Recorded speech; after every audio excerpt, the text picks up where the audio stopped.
Hey, welcome everybody. Good morning, good afternoon, good evening, wherever you're joining us from today on the live stream. Thank y'all for stopping by again. It's supposed to be the panel. I invited a few people. I don't know if they're going to make it or not, but it's just in case they don't. I did have a subject today, the best city in the Philippines to find a date. First of all, let me give a shout out to the NTZ crew.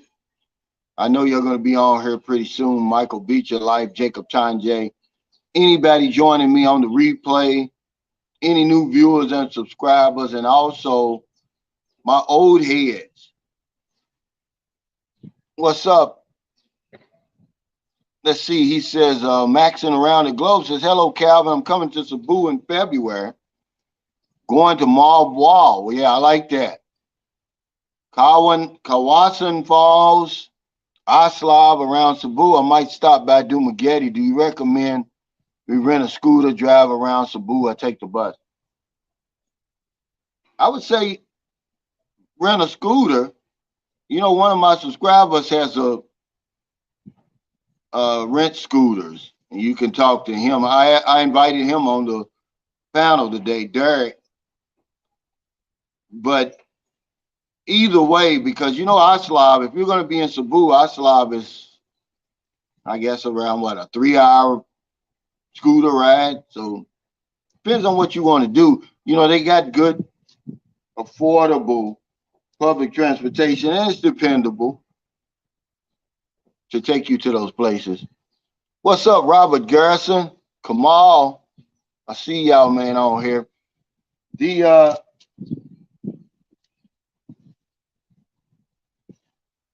What's up, Gary Courtney? Say good evening, Calvin, and happy holidays to you and your family. Happy holidays, brother. Willie Thompson says I always rent a car. You can rent a decent car for around 1,500 pesos. Yeah, and see, once you get out of Cebu City, because we were talking about this yesterday, the traffic kind of thins out. But here in Lapu-Lapu City, where we are now in Cebu, man, the traffic is bad. I mean, really bad, guys. Yeah, the no troll zone. What's up, France? He's over there in Tanzania, man, living his best life.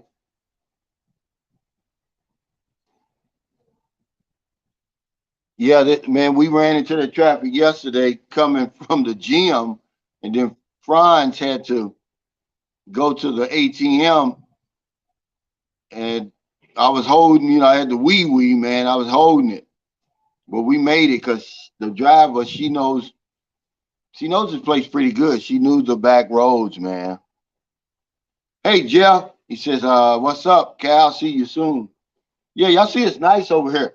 And while I'm on that subject, people say, well, what's the best time to come? Look, this weather here, for people who don't like the heat, I don't know what's going on right now, but man, the weather here has been perfect for somebody who doesn't like the heat. There's no sun beating down on you. He's on Christmas break. The sun's on Christmas break over here. You got a nice little breeze. Look at this breeze. Overcast skies. So I guess it may be in the 70s, man. I didn't check, but it's probably about 80 degrees. And yeah. What's up, Terry Pleasant? Yeah, it's really nice, man, over here right now. And let me know if this wind is too loud. But the weather, yeah, y'all always asking about when's the best time to come. Because I was talking to Marilyn, I said, does this always happen? She said, no, this isn't typical weather. I was trying to remember, had I ever experienced anything like this? It's been like this since we got here Friday. And the forecast says it's going to be here for the next week. So you're talking 22, 23, 24 degrees Celsius, which is perfect weather for people. See a lot of people walking around in the traffic's bad. 'Cause Louisville really doesn't have a lot of bad traffic unless you coming on that I-264 during rush hour. But under normal circumstances, Louisville doesn't even have bad traffic. But see, the reason why I was telling you about the best city to find a date, in my opinion, my humble opinion, I've been around a lot of places. Remember, I haven't been outside of Manila and Tagaytay and Batangas up there, but I'm going to say Lapu-Lapu, and I'm going to give you some reasons why. But first of all, I just want to kind of talk a little bit about the video I made yesterday about PTSD and, you know, how we lost 2 years of our lives during the pandemic, whatever you want to call it. And my video is not about whether the pandemic was real or not. It was about the effects of these lockdowns on people, man. Okay. Okay, I got a guess. Wait, wow. I'm going to add you, buddy. There you go. Are you on here, Robert? Yeah, good What's to going see you. on? Great to see Hey, you, my good friend. How seeing you you. doing? I'm doing good. Now, you know, I'm sure you watched the video yesterday, Robert, because I saw a comment from you, but did those lockdowns or quarantines, whatever they call them, did they have an effect on you? Absolutely, yes. Because, like I said, at my age, 65 years old, at that time, if you were over 65 or under 20 years old or had a baby, you were allowed outside. You were locked in. So that just automatically made my mind up that I'm not going over there. Yeah, I mean, yeah, that was just, it doesn't matter whether you believe the pandemic was planned or it was some type of conspiracy. We're not talking about that. We're not talking about the rich got richer. I was just saying that when I was in Zamboanga, man, I was actually locked. It's like I could not come outside. I could not leave like maybe a 10 square meter place for 6 months. And it had an effect on me. But when I look around here now, because everybody here was locked down, basically. The Philippines had one of the strictest lockdowns on the planet. But it's like nothing ever happened. You can't even tell on the surface that there was a pandemic over here. And I just kind of figure like, wow, man, I know it affected people, And you know, but they're not Calvin, talking about it. And you know, Calvin, I'm not one to break the rules, you know. And so if I'm locked down, I'm locked down. I'm not going out. I'm not going to be sneaking around. You know, a lot of these guys were sneaking around on the lowdown, trying to get in a store or somewhere, and well, Yeah, that's a great point. But wasn't no sneaking around here, man. They actually have roadblocks and checkpoints, man. You was not going to leave your house, and that's well, a what do you fact. think the chances are now that we've experienced this and it was horrific? What do you think the chances are again that and then I'm thinking also maybe some men are just thinking, boy, if this happens again, I don't want to be stuck in that situation. Yeah, somebody made a great point. They said, you know, the programming, Robert. If they tell us to stay in again, no matter how much we protest and say we're not going to do it, you're going to follow the rules, man. We're programmed and indoctrinated pretty damn good. Okay, it's good. It may take 1,000 years to break that, but I'll say this and then we'll move on. People was on there, you know, pushing back. They say, oh, the lockdowns didn't affect me. But then they'll turn around and say, since the lockdowns, I've been traveling all over the place and going places I never thought of going and doing things that I've never done before. Well, it sounds to me like it changed you. Uh, but Sam Champion says, man, the Manila traffic will make you want to cry. But Filipinos put up with it.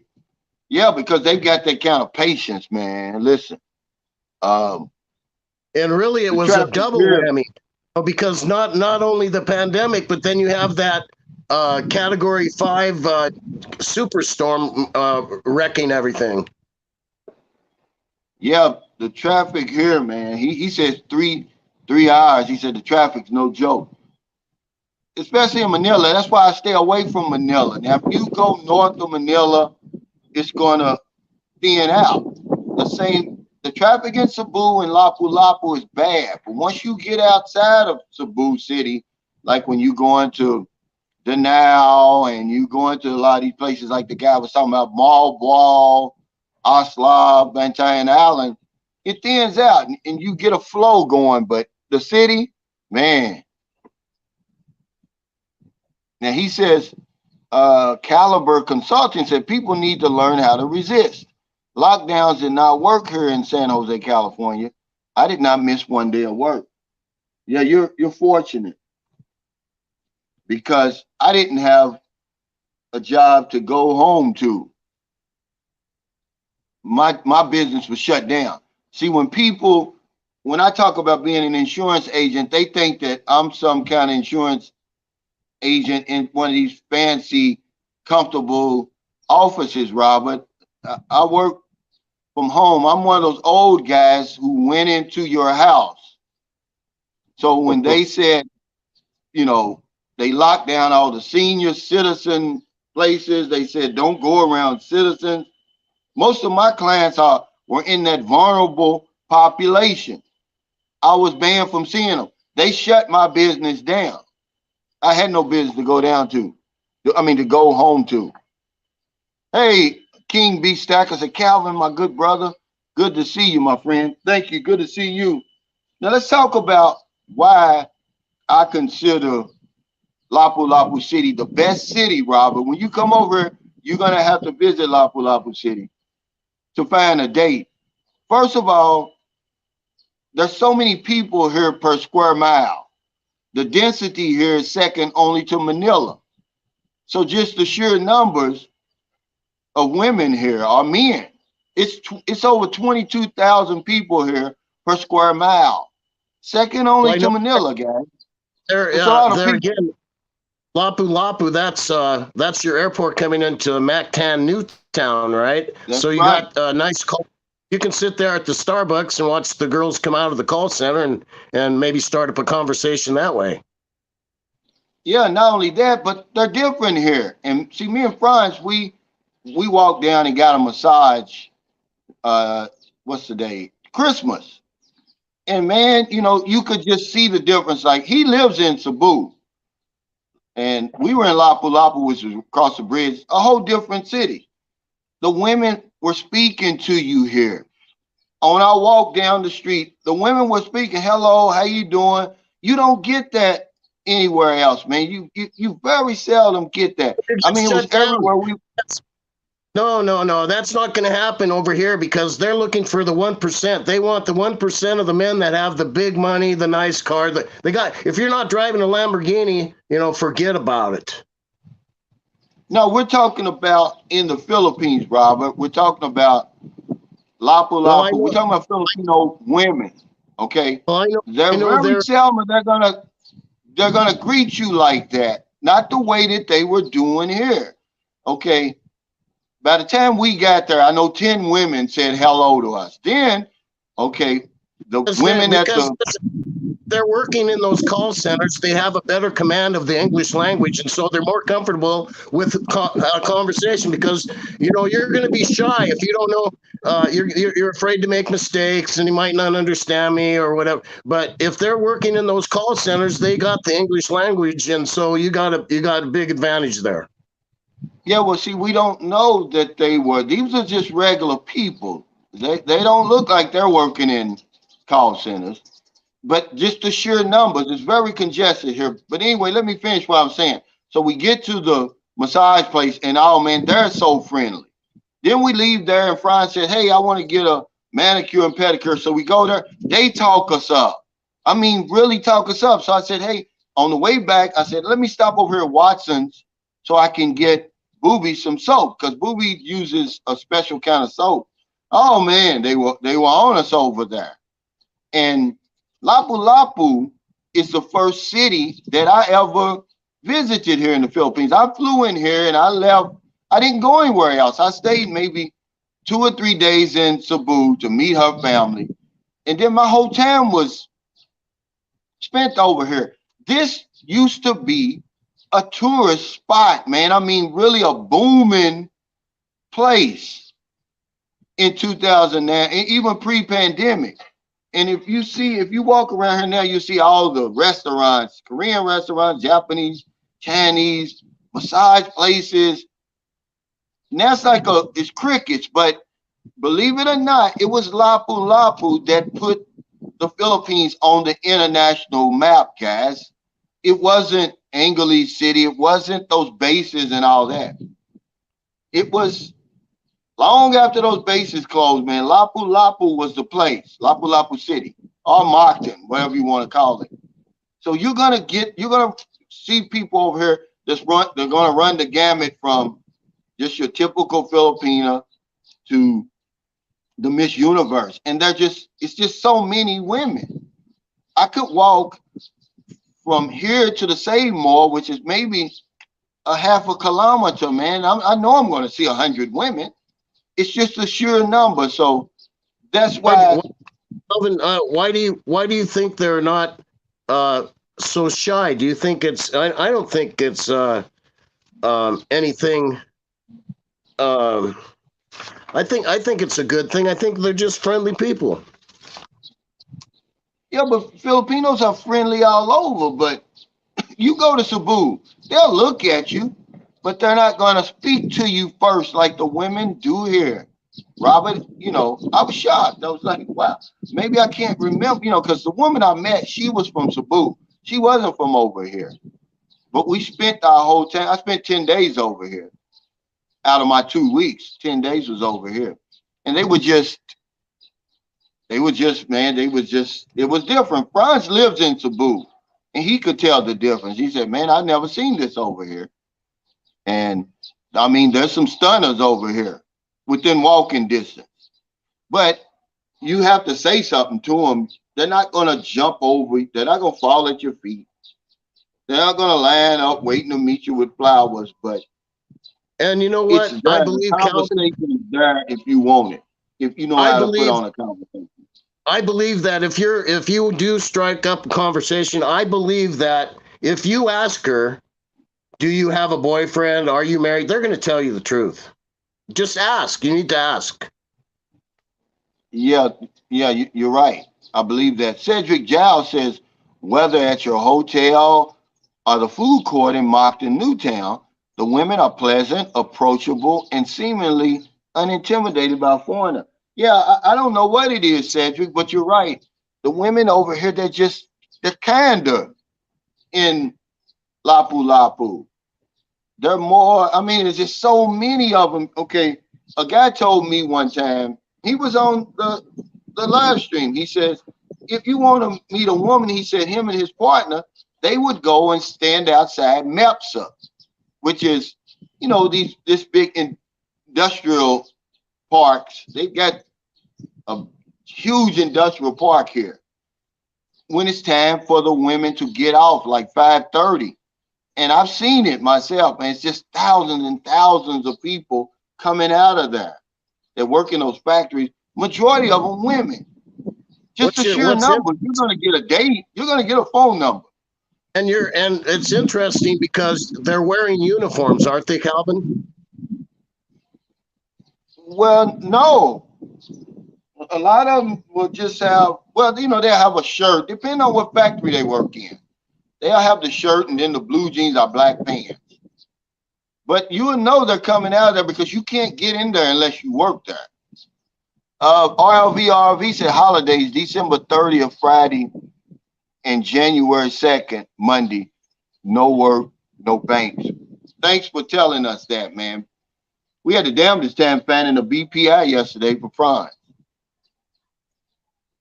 Auntie Perk said, woman, oh, hello, what are you doing tonight? No, they're not going to say that. But me, you. A lot of you guys, y'all talk that talk over there.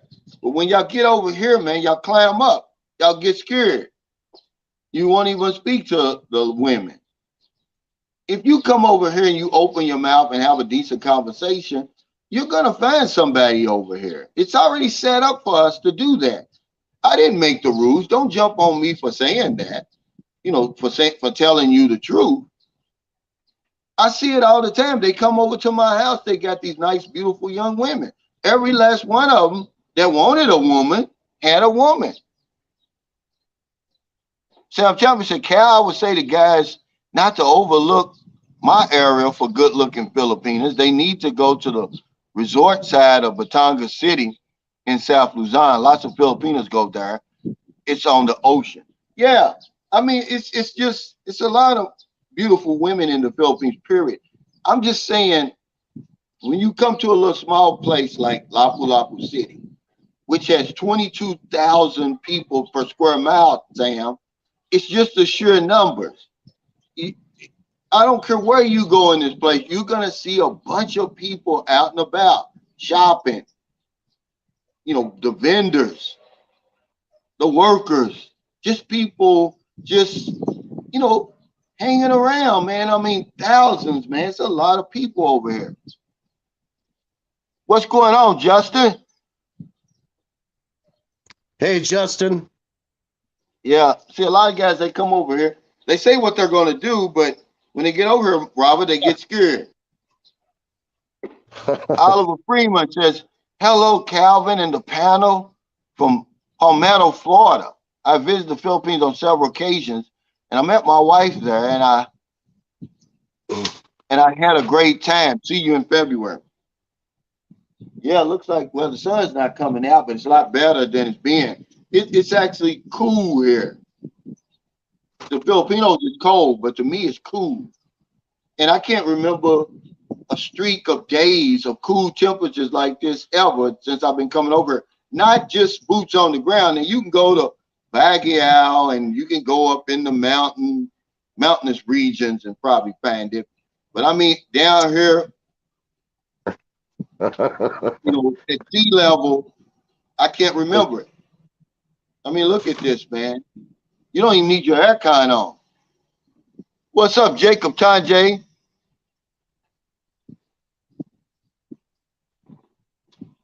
But the exchange rate is still over 55, Robert, which is good. The Grab driver last night said it was 57. I said, no, it's not 57. They think Franz plays in the NBA when they see him because he's like 6'4", like 250. Geechee Lance says, good day, Calvin. Feeling under the weather. Let's go for next week's panel. Okay, brother. Is Justin, is he a family man now? Or is he just married? I think he's just married. I don't know if he has children or not. He's got a beautiful wife. And I'm going to take him up on that. He asked me, he told me, he said, Calvin, if you come here, I'll give you some diving lessons for free. And I was like, wow. But I'm going to pay him because that's a business he's running. And my mother said, don't ever allow somebody to do a favor without you returning that favor. So even if he gives it to me for free, I'm going to do something to pay him back. But I want to go underwater. That's a part of the Philippines I haven't experienced yet. And Justin, he's been here a long time. He's been here longer consecutively than me. He says, I think dudes love having that savior complex. He said, think it's fun saving a young girl from poverty. I always recommend dudes not going for a dependent and get one with a job and some independence. Yeah, that's good. That's good advice, man. But it's just, they're so few and far between. You know, if you come over here looking for a woman with money, man. Hey, Sydney. Looks like the sun may try to peek out today. Let's go to the beach today, man. We might be able to go.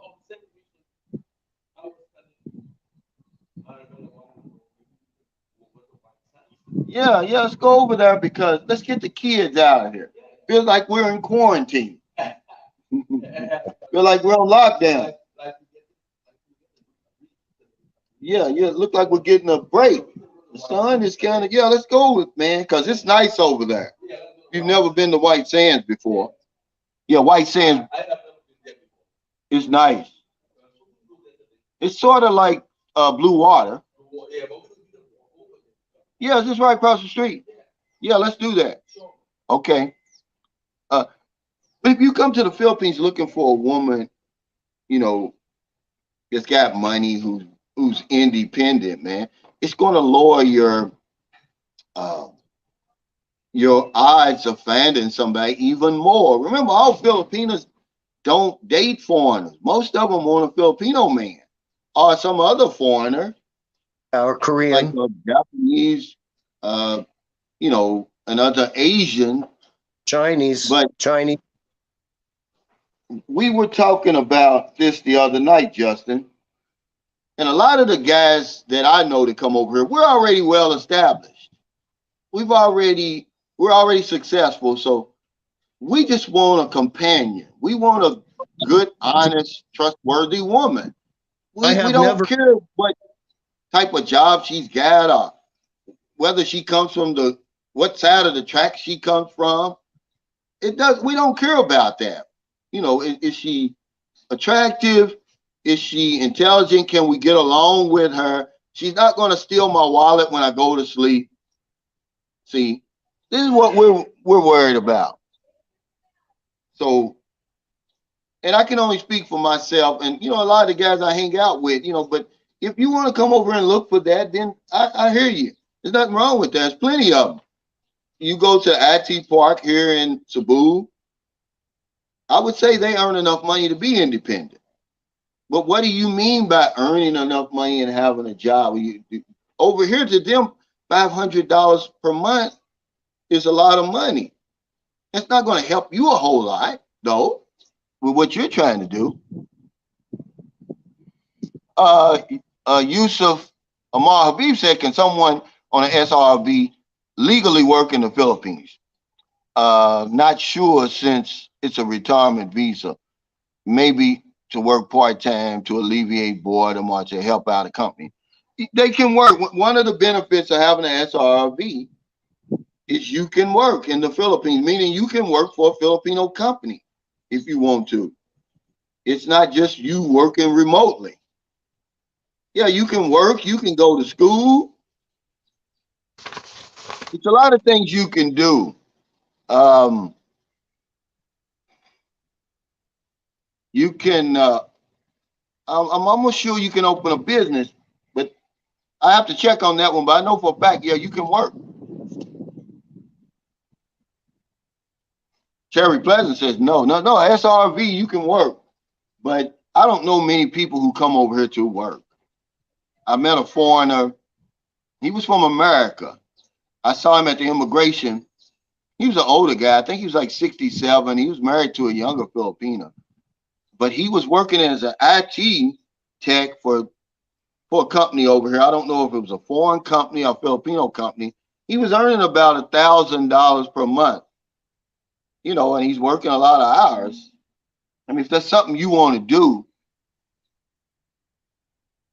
Not me. I'll be 67 next month, and for lack of a better word, I'm getting roped into another situation here, and I don't know.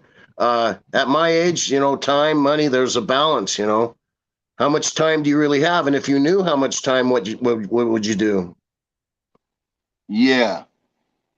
John Calder says, been married 17 years, have a 15-year-old daughter, and have lived here 14 years. So this discussion doesn't interest me much. Not looking for a date. Well, see, remember, I always come up with a topic, John. We can talk about whatever you want to talk about. Maybe you can contribute to the conversation with something else. Since you've been over here for 14 years, we'll talk about it. We're not stuck on the how to find a date situation, John. I mean, come on, have a little bit more open mind. And I say this on every live stream I have. This is your live stream, but I do have to come up with a topic. So put it over here, whatever you want to talk about. You've been here for 14 years, man. You got a lot of information you can share with us. You're the guys that we want to try to pull out. I would have loved to have you on the panel today. Okay, I got another guest. Okay, here's Danny. Wow. Is What's that up, Danny? Danny? Hey, what's up, Kevin? Danny? How you doing? How you When guys you doing? when'd you land over here, Danny? I got over here, what was it, January 15th? I mean, no, December 15th. Yeah, He's December 15th. Yeah. Well, he's a family Wow. man. So you've been here for 12 days already? Yeah, a few days. Wow. How long you gonna be here? I'll have to go back January 13th. Oh, okay. So you got another couple of weeks at least. Right. What do you work in, Danny? You work in med surge or you work in critical care? What's your job over there? I work at a couple different psychiatric hospitals.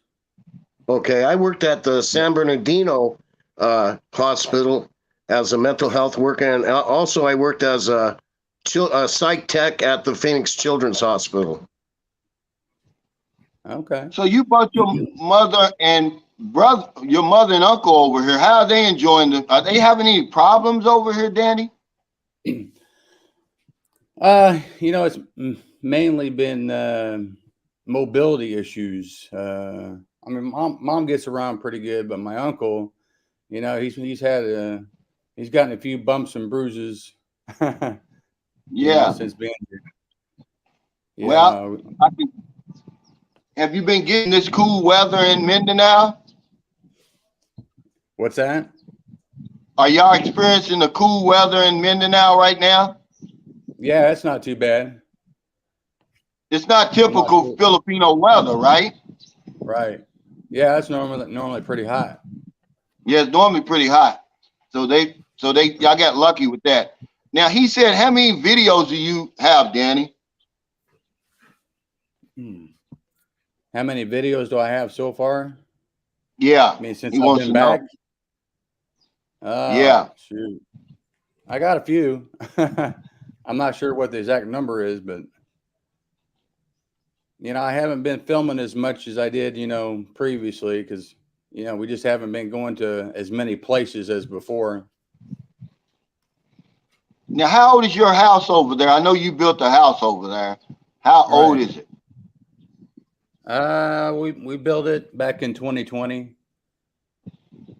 Yeah. So are you having has any problems cropped up, or it's holding up pretty good? Yeah, it's holding up pretty good. We've had a couple of earthquakes, and kind of put some cracks, in the walls. But other than that, it's holding up pretty good. Yeah. Now I know that you like Robert said, you're a family man. So where are you? Are you thinking of bringing Irene to the States at some point? I mean, she doesn't have any desire to come and visit. Maybe just to visit, but as far as living anywhere, she doesn't want to move to the United States.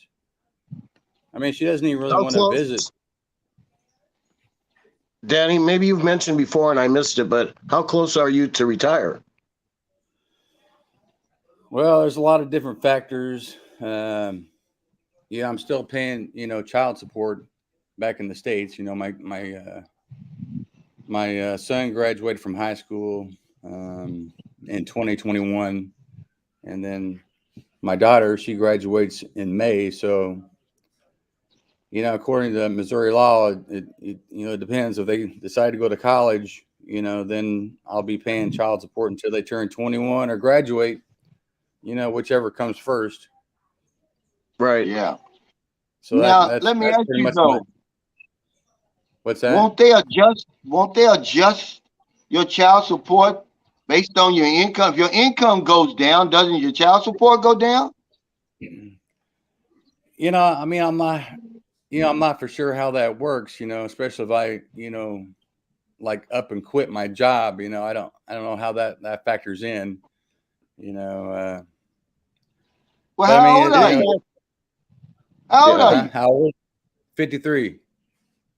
Oh yeah. You got some time, to go before you can retire.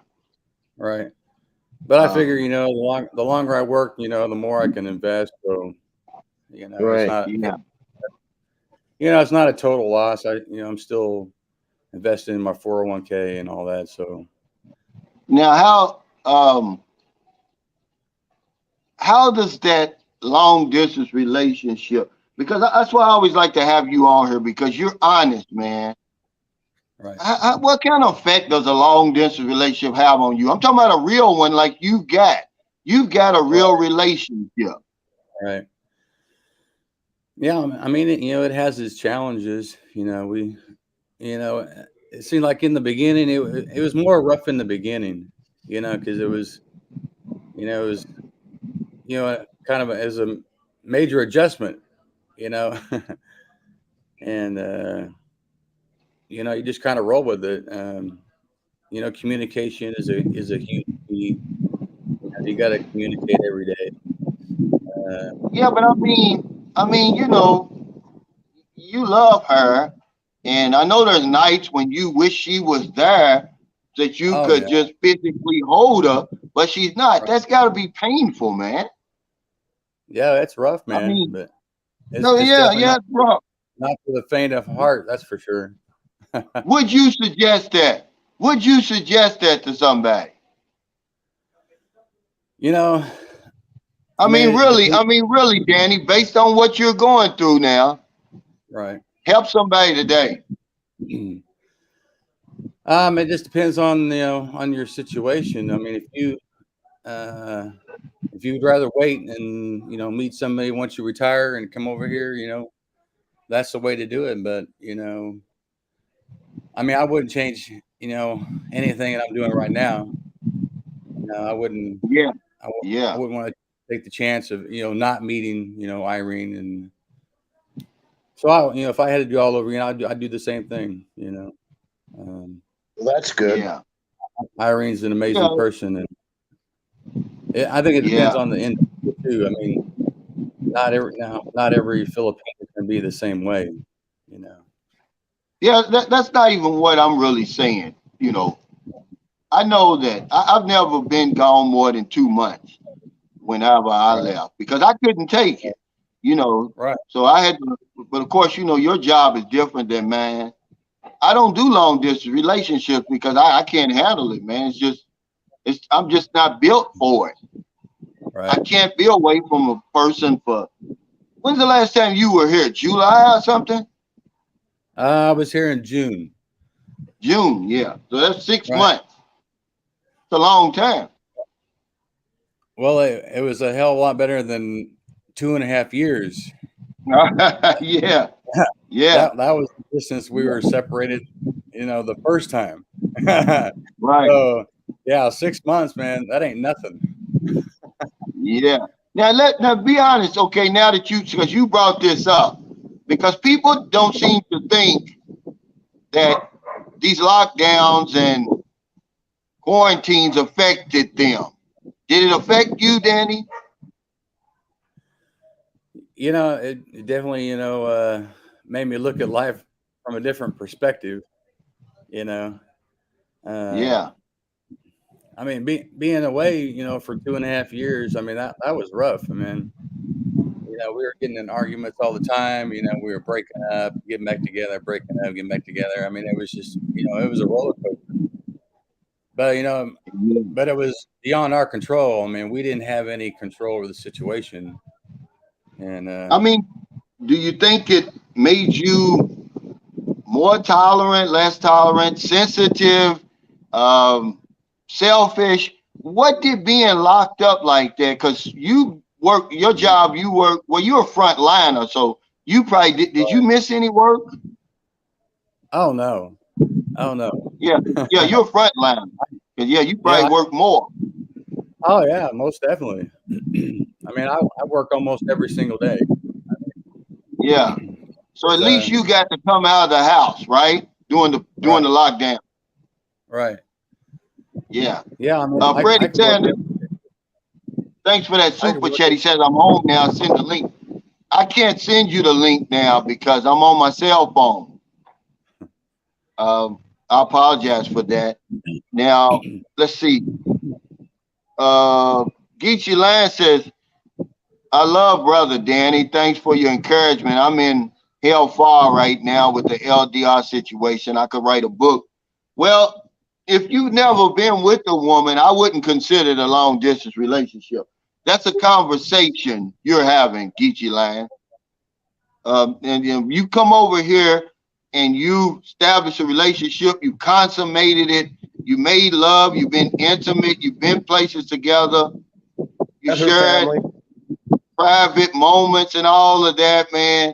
Then you have to get on the plane and leave, and there's no telling when you're gonna come back. Because Danny, you said you came over here, you said goodbye and thought you were gonna see her in a few months. It turned out Yeah, to be 2.5 years. That's a long distance relationship, guys, right there. yeah, If you that was don't rough. have any photographs and memories, it's not much. But that's not Yeah. even gonna help you, man. Look, we're men and we're young men, really. Danny's 53, hell. I know his engine gets started on its own, hell. Then you ain't got nobody to drive the damn car. That gets pretty tough, All right. you Yeah, know. that's good. Yeah, Yeah, that was man. rough. Yeah. Yeah, And I just you looked. I don't sugarcoat it. When you used to being with a woman over here, especially, where they never say no, they'll bend over backwards for you. Every day's your birthday. Then all of a sudden you've got to leave that and go back for 6 or 8 to 1 year. Man, it's crazy. There's no way I could do it. I'm sorry. That's the reason why I'm still here. I'm not trying to do that. Tita Cha says, I'm it's working hard on to it. find someone that you can trust after 2 divorces and child support. Along this relationship, you learn to be patient and roll with it. Yeah, it has to teach you patience, Yeah, if like I said nothing in the else. beginning, it was rough. It was rough. But yeah, you just learn. You got to be tolerant, man. Yeah, you gotta be patient and tolerant. What's up, Chocolate Man in Thailand? He says, "Good morning, panel. Shout out to Cal for rocking the Air Force shirt." Yeah, Sam Champion gave me this, and even though Sam Champion, we're Navy guys. He sent me. Let's see. He sent me 2, 3. He sent me 4. No, 3 Air Force shirts and 1 Army shirt. Where they run out of Navy shirts at the what they call it, the PX, Sam. Hey, let me ask you, Chocolate Man in Thailand, since you're on here, do they celebrate Christmas in Thailand?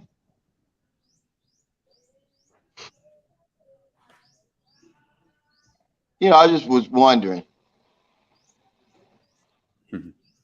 Have you been to that? Let me ask you, Danny. Have you been to that Philippine Eagle Reserve since you've been with coming to that area? I haven't been there since 2019. But you went. Right. Yeah, the How Eagle. big are those things? How big are those things? Oh, they're pretty good size. They have a bunch of them. They like stand around on like stumps. And they got like it looks like a little leash on their legs. Yeah. So they don't go flying off. Kind of like the Wow. roosters. Kind of like the roosters. You see. How they got the little leash on their legs. Yeah, Booby, yeah, go back and put your shoes on, or you get in trouble. yeah. Yeah, That's they used to call them the monkey eating eagles because that's what they eat. They're carnivores. But right. I want to say something about this Air Force shirt now. I had a few subscribers. One guy was from the Navy, and 2 guys were retired. These were actual retired men from the Air Force. And he came up to these guys, and Vince Lawson did it. He said he called them the chair force, and I never heard that before. But man, these guys were hot, man. They were angry. They was like, "Hey, I don't know this guy. What's he talking about, the chair force?" But I never heard the Air Force called that before. Have you, Robert? Yes, well, not exactly, but right, they're making the maneuvers from up above, so Yeah, I hadn't heard that before because I was like, "What's he talking about?" and why are they getting angry? But yeah, they saw it as a sign of disrespect. And he said, that guy don't know me. Hey, boo, hey. Say Merry Christmas, boo. Say Merry Christmas. Hey. Yeah, they said, who is this guy? He said, he don't know us. We'll go off up in him, they said. I said, hold on, man. He's a good guy. Vince is a good guy. He's just joking around. But they said, hell, we don't play like that. But I never heard it. I never heard that before. The chair for it. They were mad about that, man. I'm like, I'm old. I guess I'm from the old school. I never heard it. There's nothing to get mad about. Really, there's nothing to get mad. There's nothing to get mad about.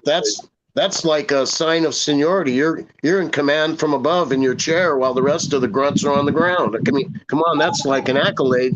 Get in your chair. No, they're saying that they're lazy and they don't do anything but paperwork all day. Because I asked Rock Harmon, he's retired from the Air Force. I said, what does that mean? Why do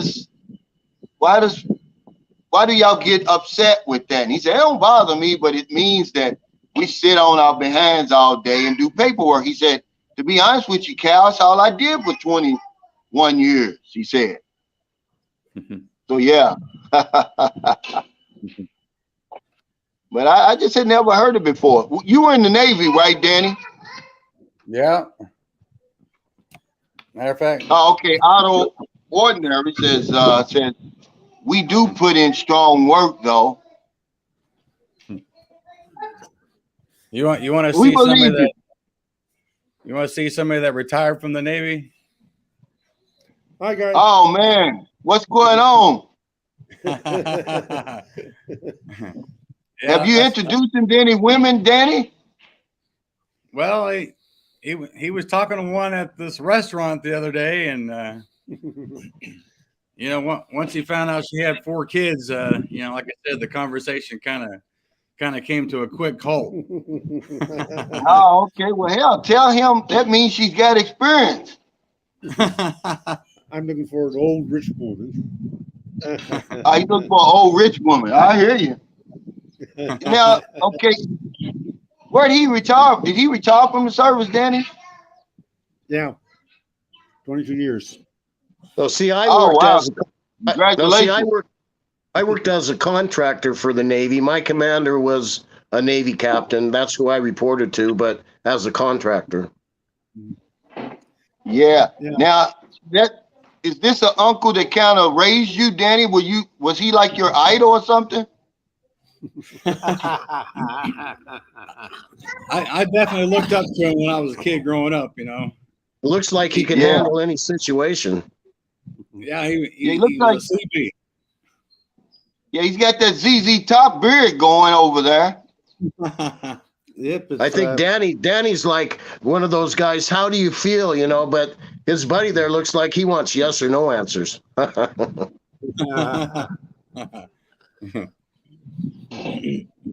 Yeah, they said Santa Claus in the house. He said, I'm sorry, I'm joking.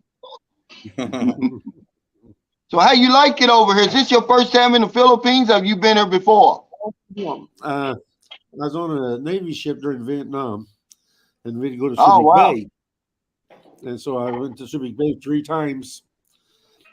And in 66, when the ship was leaving Vietnam, after a few nights, days, woke up and the ship was stopped. And looked out the porthole, and here was a strand with this river going through it. And I used to get that all the time. And we had no idea where we were. And I was the first one on the boat. And we're going up the river, and there's these kids on both sides of the bank waiting for the school boat to pick them up. And they see the American flag, and they go ballistic. And the town was a mile up the river. And by the time we got to the town, the whole town was there waiting for us. Oh, wow. And found out that we were the first military to come to their town All right. since World War II. There's Excuse no me, way y'all. that you're Booty's down here by herself with a damn pool ball. there's no way you're going to get that same feeling in Thailand or Indonesia. You know, that respect for the U.S. government, military, and our long-standing relationship with the Philippines, that means something, and it's special. It's really makes you feel good, doesn't it? Oh yeah, I mean, Where's kids were all around us. They still call you Joe. Hey, Joe. You know, actually, somebody did. Don't play Somebody with those balls, told me that Booby. yesterday. Yeah, he- it's So, yeah. like, hey, Joe, have you had something to eat? Hey, Joe, have you had something? Have you taken your medicine? Hey, Joe.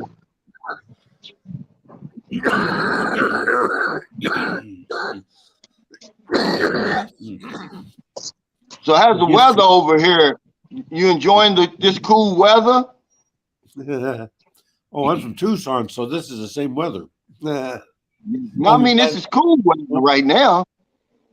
Yeah. Yeah, it's not hot Well, over there. I'm over here. I'm over here in Tucson. Oh, you are? Yes, Oh. sir. I'm right over here on Alvernon and Grant. Oh, I'm by Speedway in Pantano. We're neighbors. Oh, that's over there. That's over there by the DMV. Yeah. Yeah. Wow. Yeah, we should have some coffee. Get together and have some coffee. Indeed. Yeah, I'll leave my contact with Calvin. Yeah, it's a small world. At my meet and greet, okay, I had a meet and greet back in October. 2 guys met there. They lived in the same city too. Yeah, they grew up in the same They actually grew up in the same neighborhood. Oh, wow. Now, see, Calvin, this is the kind of community that you want. Someone that's not hiding in the shadows. You know, here I am. I'm here in Tucson. This is where I live. You want to be friends? I mean, it's just everything. You wear your heart on your sleeve. I think he's, you know. Yeah. Yeah, that's what I'm saying. Look at him. He said, here I am. And that's what I like. You know, he's not trying to hide. I'm in the Philippines. Big deal. It's guys that come over there and they'll visit me and they say they don't want anybody to know they're in the Philippines. I'm like, well, why? What's the big deal? Right. Yeah. Well, I'm planning on moving to Guam. Are you? Battalion, yeah, I went 3 CB battalions went to Guam. They had to have a Yeah. CB base. And so I was going to move here in the Philippines. I had so many issues, medical issues. I had a severe COPD attack and was in the hospital 8 days and nearly died. And so Guam has a VA hospital and a Navy hospital there. And so I'll feel more safer there than here in the Philippines, unfortunately. Yeah. But I was Now, telling you him- must got a lot of money because Guam's pretty expensive. From Fred was telling us that Guam's gotten pretty expensive. I can afford it. Okay. All right. Yeah. You got your big boy. He got his big boy pants on, Danny. Tell him let me borrow a pair of those. Yeah, he's doing all right pension wise, man. He's set for life. No wonder why that girl's trying to. No wonder why that girl's trying to mosey up to you, man. She knows money when she sees it. She Now, knows do you have any? She knows a good man when she sees it. Where does do you have any children? Does he have any children, Danny? No. I got close to her once, and she had 2 kids. The kids and I loved each other. We went together for 3 years. Went to Guam. Told her that when I got back, I was going to ask her to marry me. And she ended up marrying a Mexican driving a Wonder Bread truck. Wow. Yeah. Oh, so you don't have any children? He doesn't have any children. None that I know of, no. Oh wow. Yeah. How'd you figure that one out? That's the book I needed. Well, I never found another woman that I wanted to spend the rest of my life with outside of Yeah. her. And we still communicate. She sends me emails and everything, so we're still good friends. But at the time, I felt that she used me because I had a 75 Malibu Classic. So every time I went to Quorum, they give her title, power of attorney by my car. Yeah. And so when I got back to States, she had my car, and she invited me to dinner to meet her husband. Oh wow. That's crazy. Now that's your mother's brother, Danny? Right. Yes, sir. Yep. Are they the only two? Is that it? Are there Yeah. any more? No. Well, Yeah. His sister. Yeah. I have a sister, and he had an older brother that passed away. Oh, okay, yeah. Now what kind of plans y'all got, Danny? Now that you got them over here, what are you gonna do? Have you taken them to the beach yet? Yeah. Yeah, we went to this beach. What was it called? Pasig Beach Resort or something. Went to the little island.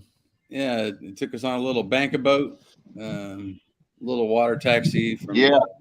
the mainland out to this little island out in the middle, just not far from the mainland. And It was nice. yeah, like I said, the problem we've been having is keeping him up on 2 feet. It won't give me a Purple Heart. Yeah, now that's one thing that you can talk about a little bit, Danny, because all I see is the wheelchair ramps in the mall. How handicap ready is the Philippines really? Has it gotten better? What do you think? I mean, it's not that good, especially down here.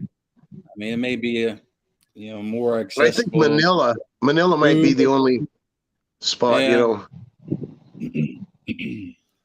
But it's not designed for wheelchairs and roller walkers and that kind of stuff.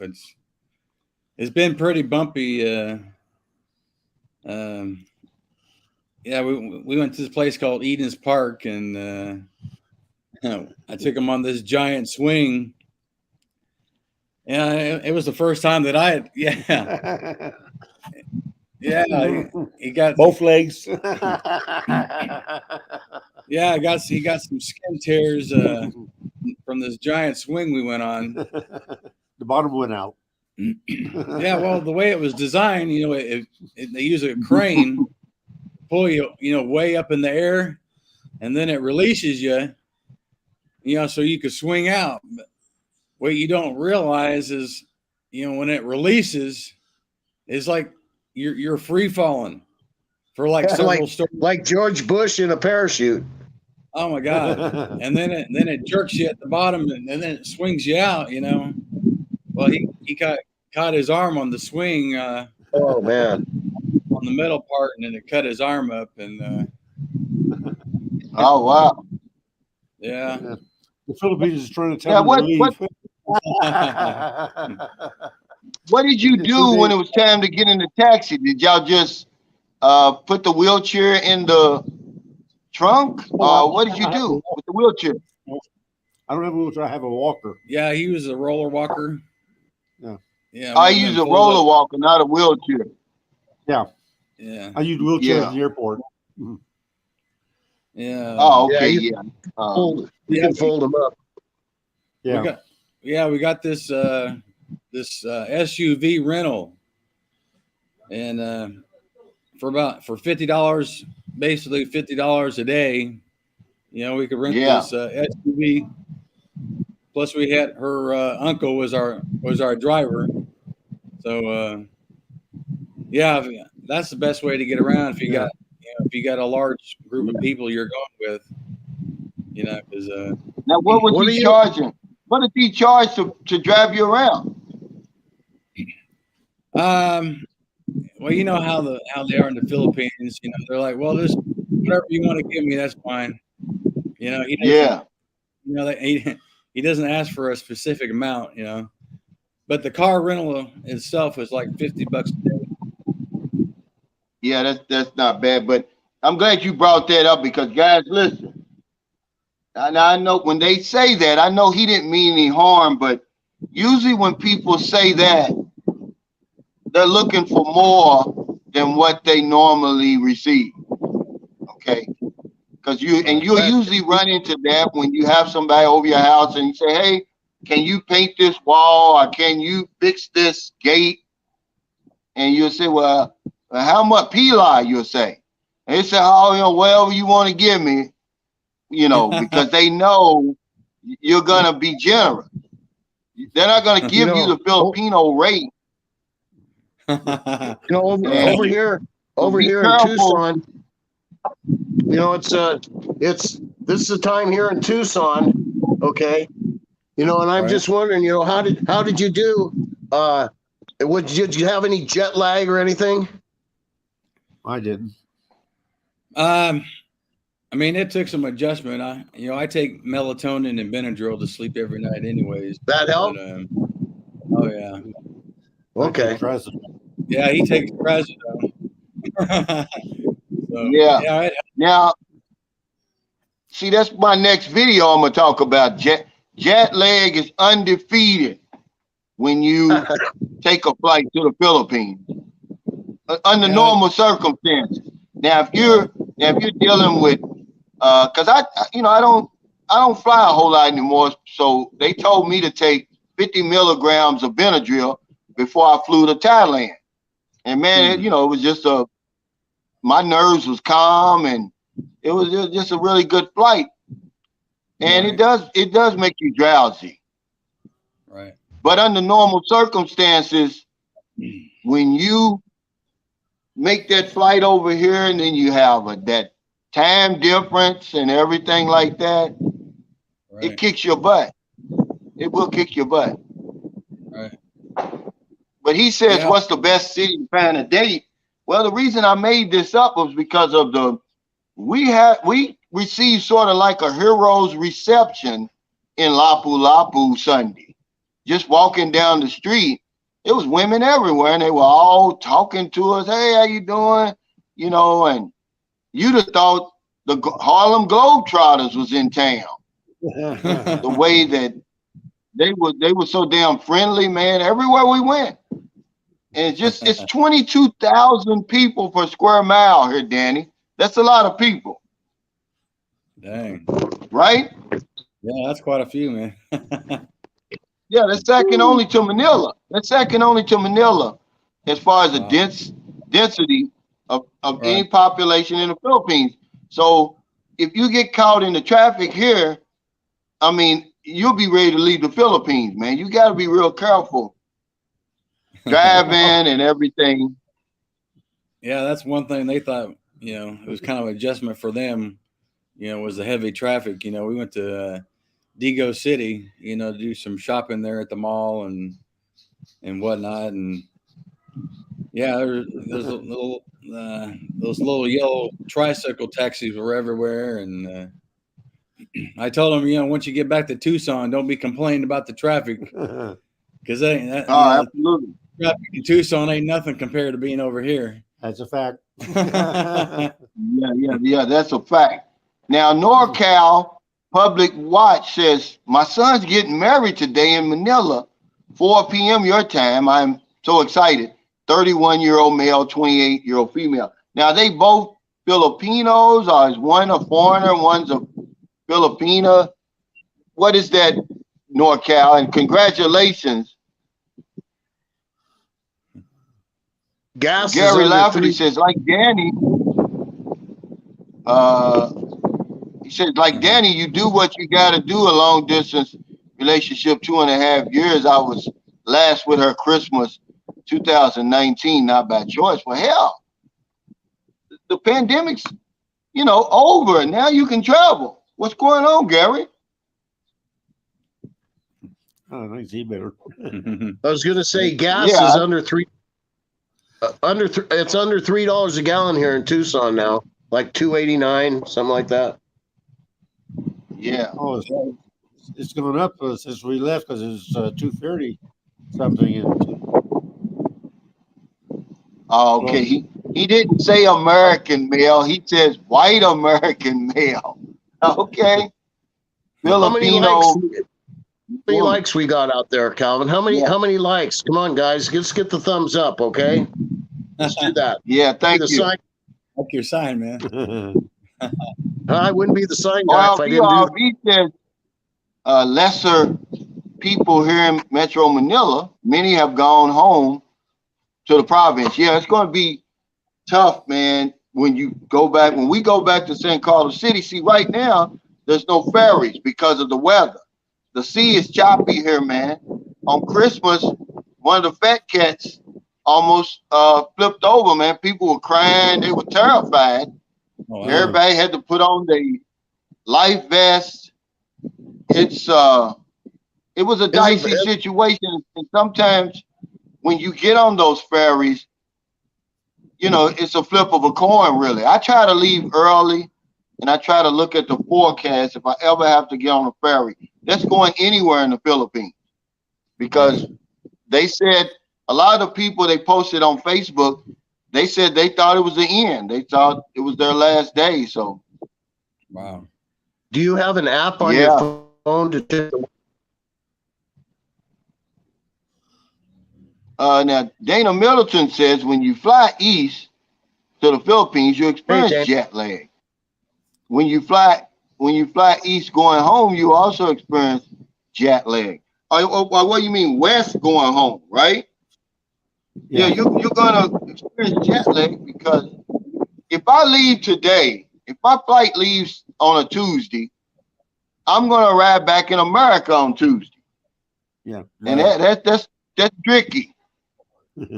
Yeah, because you cross that international date line, so you're gaining a day actually. When you fly from the U.S. to the Philippines, you lose a day. And that's funny when you cross that international timeline, because it was dark at one time, then next thing you know, it becomes light. Right? And the airline stewardess will come by and start making sure the blinds are down, you know, the shades are down. That's a tricky. The first time I did it almost ruined my vacation, because I'm so excited. The adrenaline was there, and man, about 2 days later, it hit me like a ton of bricks. Right. Dana, the name of his channel again, you know, to help people to find him. The name of your channel? Oh, it's Road to the Philippines. Road to the Philippines. Okay, thank you, Dana. Now, he's right about this, because a lot of people don't do this. He said, Danny, you're awesome to travel with your family. I did that a couple of times with my uncle and auntie, but it was just a 3-hour flight. Yeah, to bring his mother and uncle over here that far, man, it shows the connection y'all have, man. Y'all must have a pretty good relationship. He's my favorite nephew. So yeah, have a favorite niece, future niece-in-law. He says waiting for grandbabies now will help. She's probably got one in the oven already, if his engine's still running. Yeah, if his engine's still running. Hey, Jovelyn Endob says, hello, Sir Calvin. Great day. Thank you. See, I'm Sir Calvin over here, Danny. I like that. Right. Don't you? Do they call you Sir Danny over here? Yeah, I like that. Right. Sir Calvin. Yeah, that's awesome. Yeah, Sir Calvin. I mean, you'll see older women call me that, but you know, as an insurance agent, a lot of my old clients used to call me Mr. Roach, and it made me feel good. They're, they old enough to be my mother. Or the younger kids will call me Tito. Hey, Tito, Danny. Or Yeah. Q. Now, okay, you said you take melatonin and Benadryl to go to sleep. Does that make you sleep all the way through, Danny, or what? Yeah, I pretty much stay awake. I mean, stay asleep the whole night. Yeah, I mean, I take it when I'm back in the U.S. too. So I've been taking it for years. But yeah, it helps. Most definitely. When I first got here, I didn't take anything, and I was able to fall asleep. But then after a couple nights, then I noticed I kind of got back on my regular sleep schedule, and I had to start taking it again. Are you drinking coffee? Huh? You drinking coffee? In the morning. Yeah, I always drink coffee. Yeah. Oh, so she's in St. Carlos City, Jovelyn is. Well, wow. A lot of my subscribers, a lot of my Filipino subscribers, they'll see me at the store, but they won't say anything. They're so shy. They'll send me a message. We saw you at Save More, and I'm like, well, why didn't you just say hello? But they won't do it. I was at the G Mall yesterday. I was in the G Mall yesterday, and we were getting some dressings, for his arms and stuff. And I saw a black gentleman in there. He was inside of the store, and I was on the outside, and he was kind of moving around and make room for his wife or whatever to get up to the counter. And then he turns around and sees me, and he gives me this big old smile, and he comes walking out, and he's like, "Hey, how's it going?" Well, he apparently he just married this Filipino in June, and he's living there in Digo City, just a few blocks from the G Mall. And he said he watches your channel. He was naming off. Oh yeah. Yeah, because wow. I was trying to show him the name of my channel on my phone, and then I was like, "Hey, you need to watch this guy." And I showed him your channel. He's like, "Yeah, I watch Calvin's channel." He's like, "Yeah, I watched that, and I watched Old Dog, New Tricks," and he was, ratting off a bunch of different ones, But he said he's retired, and he's from Oklahoma, and he says he's been a few adjustments since he's been coming out here. It was funny it's funny when he came out of the pharmacy, his eyes lit up, all bright, I was like, it's kind of funny when you meet somebody that's an American, it's kind of oh man, refreshing. You're damn right. And see, that's the reason why a lot of guys get on here and say, I want to move somewhere far away where there's no foreigners. Yeah, that might work for a few weeks, but pretty soon you're going to be craving that conversation and everything. And it makes you feel like you're back at home. You'll be wanting a little cancel culture. See, craving a little cancel. Hey, Justin. Yeah, because you can tell, okay, like Derek of Q Adventures, you can tell that he doesn't be around a lot of foreigners because he'll talk you up, man. That's a signal that foreigners over here don't get a lot of interaction with other foreigners because they'll talk you up, man. And you'll be like, man, they'll get it all out. And that's how John was when he first met me. John had been hanging around that little fishing village in Negros, or he didn't have nobody to talk to, man. He talked to me. He talked my head off. Yeah, it's nice when you meet a fellow American. Yeah, it's wonderful. It is, man. You can't put a price on that, right? Yeah, when we landed there in Dagos or in Davao, do you remember a guy named he goes by Texas Tasoy? Yeah. Yeah, he met us there at the airport, and Oh wow. he helped transport us down to our house here in Matinal. Oh, you could. Yeah. Oh, you didn't Yeah, know your girlfriend's uncle didn't know the way? well, he did, but there was just there was just too many people to fit in that SUV because Irene brought her sons up here with her, so we kind of ran Oh, out of okay. room pretty quick. Yeah. So it was a good thing, that Texas boy, aka Bobby, was here to help take us down to Matinal. That was nice of him. Now in Davao, do they serve a lot of Western foods? They have a lot of Western restaurants there, Danny. Oh yeah, they got McDonald's and Pizza Hut, uh, Dairy Queen. Dunkin' Donuts. Yeah, I mean, do Dunkin' they got like Donuts. a Texas Roadhouse or something? Can you get a good steak in Davao?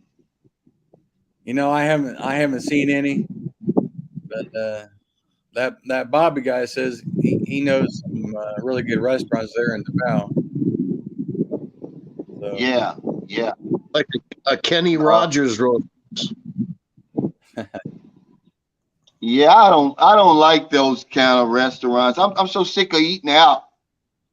When you go to those malls, the only thing I can really eat in those fast food restaurants now is if you go to Chow King, they've oh got yeah, something called Chow Fan, and all it is it's special fried rice or fried rice like we eat it in America. It's delicious, man. If you all ever right. want to, if you hungry and you don't like to eat McDonald's and Jollibee and all that, go to Chow King and order beef chow fan, a fan, chicken. You can get like the special. It's delicious. That's about all I can handle. If you like fried chicken at Uh, Jollibee's, I think that's really good fried chicken. yeah, I like their spicy. It's just that we eat there so much Yeah, that yeah. you get the kids never get tired of it, but I get tired of it. I get tired of it. Yeah, Sam Champion said, Cal, I 100% agree. If you're a people's person, you would definitely want at least one or two people in your circle who speak your language. Eventually, you're going to crave that because take it from somebody who, see, Filipinos, they know how to speak English, but they'll hit that switch and, go to their language, man, and there's nothing you can do but sit there and take it. And, right. everybody else is talking Visaya, Tagalog, Ilongo, and man, it'll make your head hurt. You'll be like, man, I gotta learn this language. I'm gonna go crazy. So when you see somebody like Danny, man, you be like, man, come on over here, man. Right. When you're making your Yeah. food, when you're in the That's kitchen, when you're fixing up your food, are you going to get chased out of the kitchen? The Filipinos, they want control of that kitchen, right? Or what's happening there? Oh man, Yeah, we running yeah, that situation right now. It's too many hens in the chicken coop right now. It's like, okay, 1, 2, 3, 4. And one time it was 5 women in this house, right? And they're all going at it in the kitchen. It's too many hands in the pot. Just take time, like take turns. Like let you cook one day, the next. But no, they going at it. Franz's woman left last night. She got angry. She left. So we're down to 4 women. No, let's see. Yeah, we're down to 4 women. No, 5. But one of them's a driver. She doesn't cook. So yeah, they won't control. These women over here won't control. They want to control you. Okay. Now that's one of the side effects of dealing with a Filipino. She's going to want to control you. And as long as you walk that straight line that she's drawn out for you, you're not going to have any problem. You veer off that straight line and you're going to have a problem. Okay? So I'm just warning you. Yeah, they're beautiful. Yeah, they're sweet, and they all this and all that, but they're controlling. And you don't have to believe me, and everything's gonna be good. Danny, I'm pretty sure you run into that. Yeah, you got to walk the straight and narrow, you know. As long as you do that, you're fine. MZG says, Cal, I'm in Thailand and was messing with this girl, and she started playing games and testing after a while. Then when I stopped dealing with her, she texts me again. You ever dealt with game? Oh man, yeah. They'll tell you, you know, when they see you're not interested, they'll say, well, I've got a guy coming in from England anyway, you know, so you go your way, I go mine. And then when you say something like maybe a day or two later, you say, well, hell, I'm in Lapu-Lapu, let's hook up. And then they'll say, okay, where are you in Lapu-Lapu? Yeah, they play a lot of games over here. I just don't have the stomach for a long distance relationship, wondering what she's doing, where she's at. You know, how do you don't know? Yeah, it's just tough, man. If your mind starts playing tricks on you, and I'm you saying. know, and a lot of times your instinct is right. You know, a lot of times, you know, they are over here. They're human beings. They're not robots. And you know, sometimes they'll leave a stray, girl man. alone. You know, You leave a woman alone for 2 years, like during this pandemic, or you leave her alone for 6 months or even 6 weeks. You know, 6 hours is too much for me. well, you know, if you giving it to her right and she likes it, then what happens when you leave? It's different than when she's not getting it all. You can't miss what you never had. But then when you give it to her and you give it to her good, she's gonna miss that, man.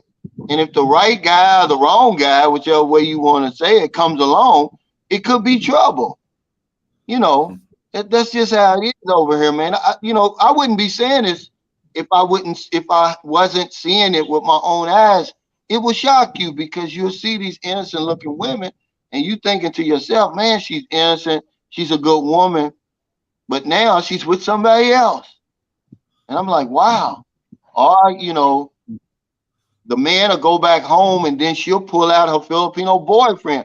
A lot of women over here have Filipino boyfriends, guys. Don't say I didn't tell you.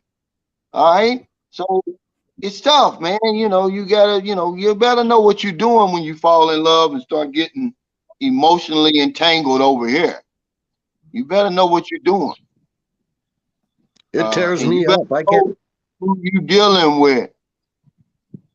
If not, you're gonna get your feelings hurt, man. And sometimes even foreigners would be screwing with your woman. I told you I haven't caught up with this young guy. This guy, he's a 30-year-old Australian guy. He loves people like Andrew Tate, and he's right out of that book, Kevin Samuels. And he's over here running through women, man. He don't care if they married or not. He don't care if they got a foreigner boyfriend or not. And this guy looks like he just stepped out of GQ, you know. And he's lining them up and beating them down, Danny, over here. Yeah, that's pretty sad. So, you know, it's just something. He said he was in bed with a woman while she's talking to her American boyfriend who built the house, by the way. And, you know, he don't feel, you know, he doesn't feel guilty about it. Well, it'll catch up with him eventually. The worst beating I ever saw in my life. The very worst beating. The guy's all marked up. His face is all puffy. Was a jealous husband. You don't want to mess around. I think that's probably the worst thing that could happen. Yeah, he'll get caught eventually. He'll jump in bed with the wrong one sooner or later. Well, you know, over in the Philippines, a crime of passion is sort of like, don't they? If it's you're caught in the act, say you walk in on your husband or and another girl or whatever. I don't even know if it would be. It could be. They look the other way on this, don't they, Calvin? I don't know. You asking the wrong person, man, because we talk about all this hypothetical stuff, but I've never experienced it. I never know anybody who's ever experienced it. Now you do see on did happen. Rafi Tufo, you do see it on Rafi Tufo and stuff like that, where here recently it was a man, he was a police, and he was cheating on his wife, and somehow, some way, the wife knew what hotel room they were in and bust in with the cameras, you know, and they're in the 69 position, but she didn't kill him. I think he lost his job, and the lady was a school teacher, so she's going to lose her job. Yeah. There was one high-profile case in Dumaguete, but I don't know how that fared it out. I'm not sure, but there was something going on there. Well, you know, a lot of these women we deal with, they're young. They're young women. They're fertile. Their hormones is kicking. And, you know, you can't, I mean, you're asking a whole lot to stay away from a woman for 1 and 2 years, expect her to be faithful just because you're sending money over here. I don't think it's fair. It's a different culture, and they're not going to think twice about beating your ass and thinking about it later. Dana Milton says, if you have trust issues, leave her alone until you are ready to stay there. Hell no, if you got trust issues, leave her alone, period. Yeah. Trust start. Trust is pretty important in a relationship. Yeah, I think trust is the most important. If you can't trust your partner, you're screwed. It ain't gonna matter whether you're over here or over there, because I tell you they can flip the switch and they talking in their own language and you don't know what they're saying. And a lot of times, mark my words, I'm pretty sure you've experienced this, Danny, because you experienced it with me. You with your Filipina and I'm with mine, and we go to the restaurant, they're speaking nothing but Bisaya because they're talking about us. They're talking about, you know.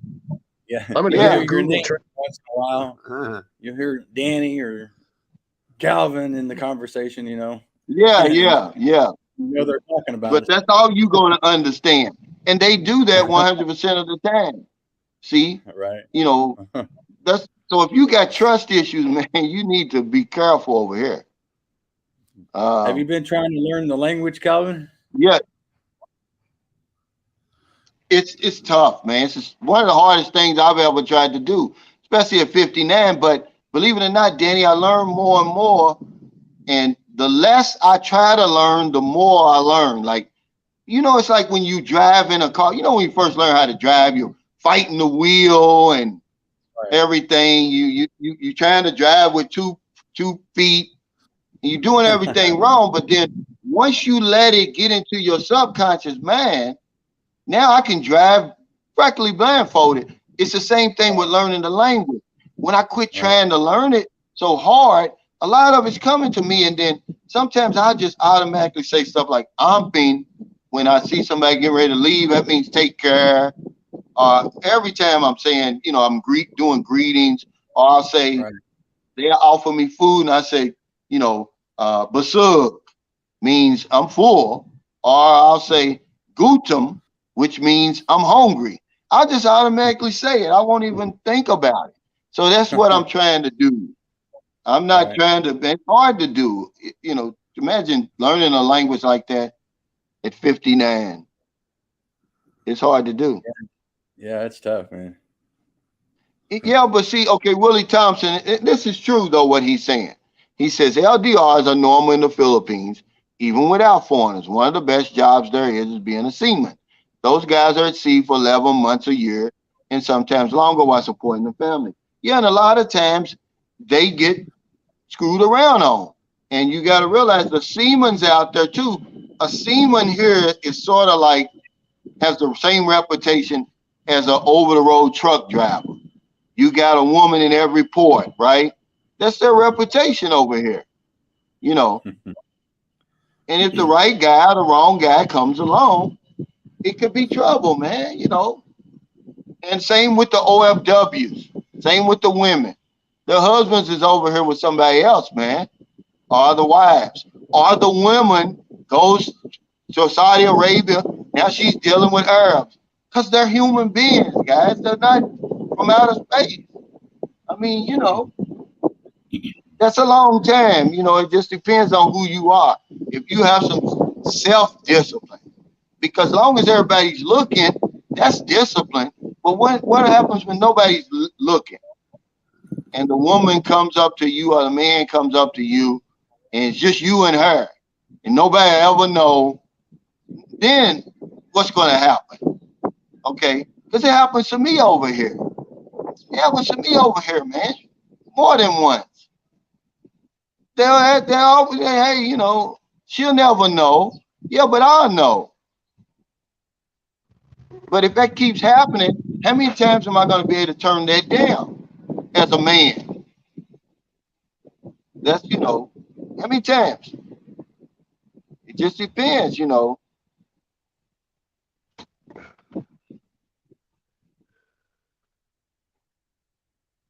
Okay, Jacob Chanje said the spirit may be willing, but the flesh is weak. And it is.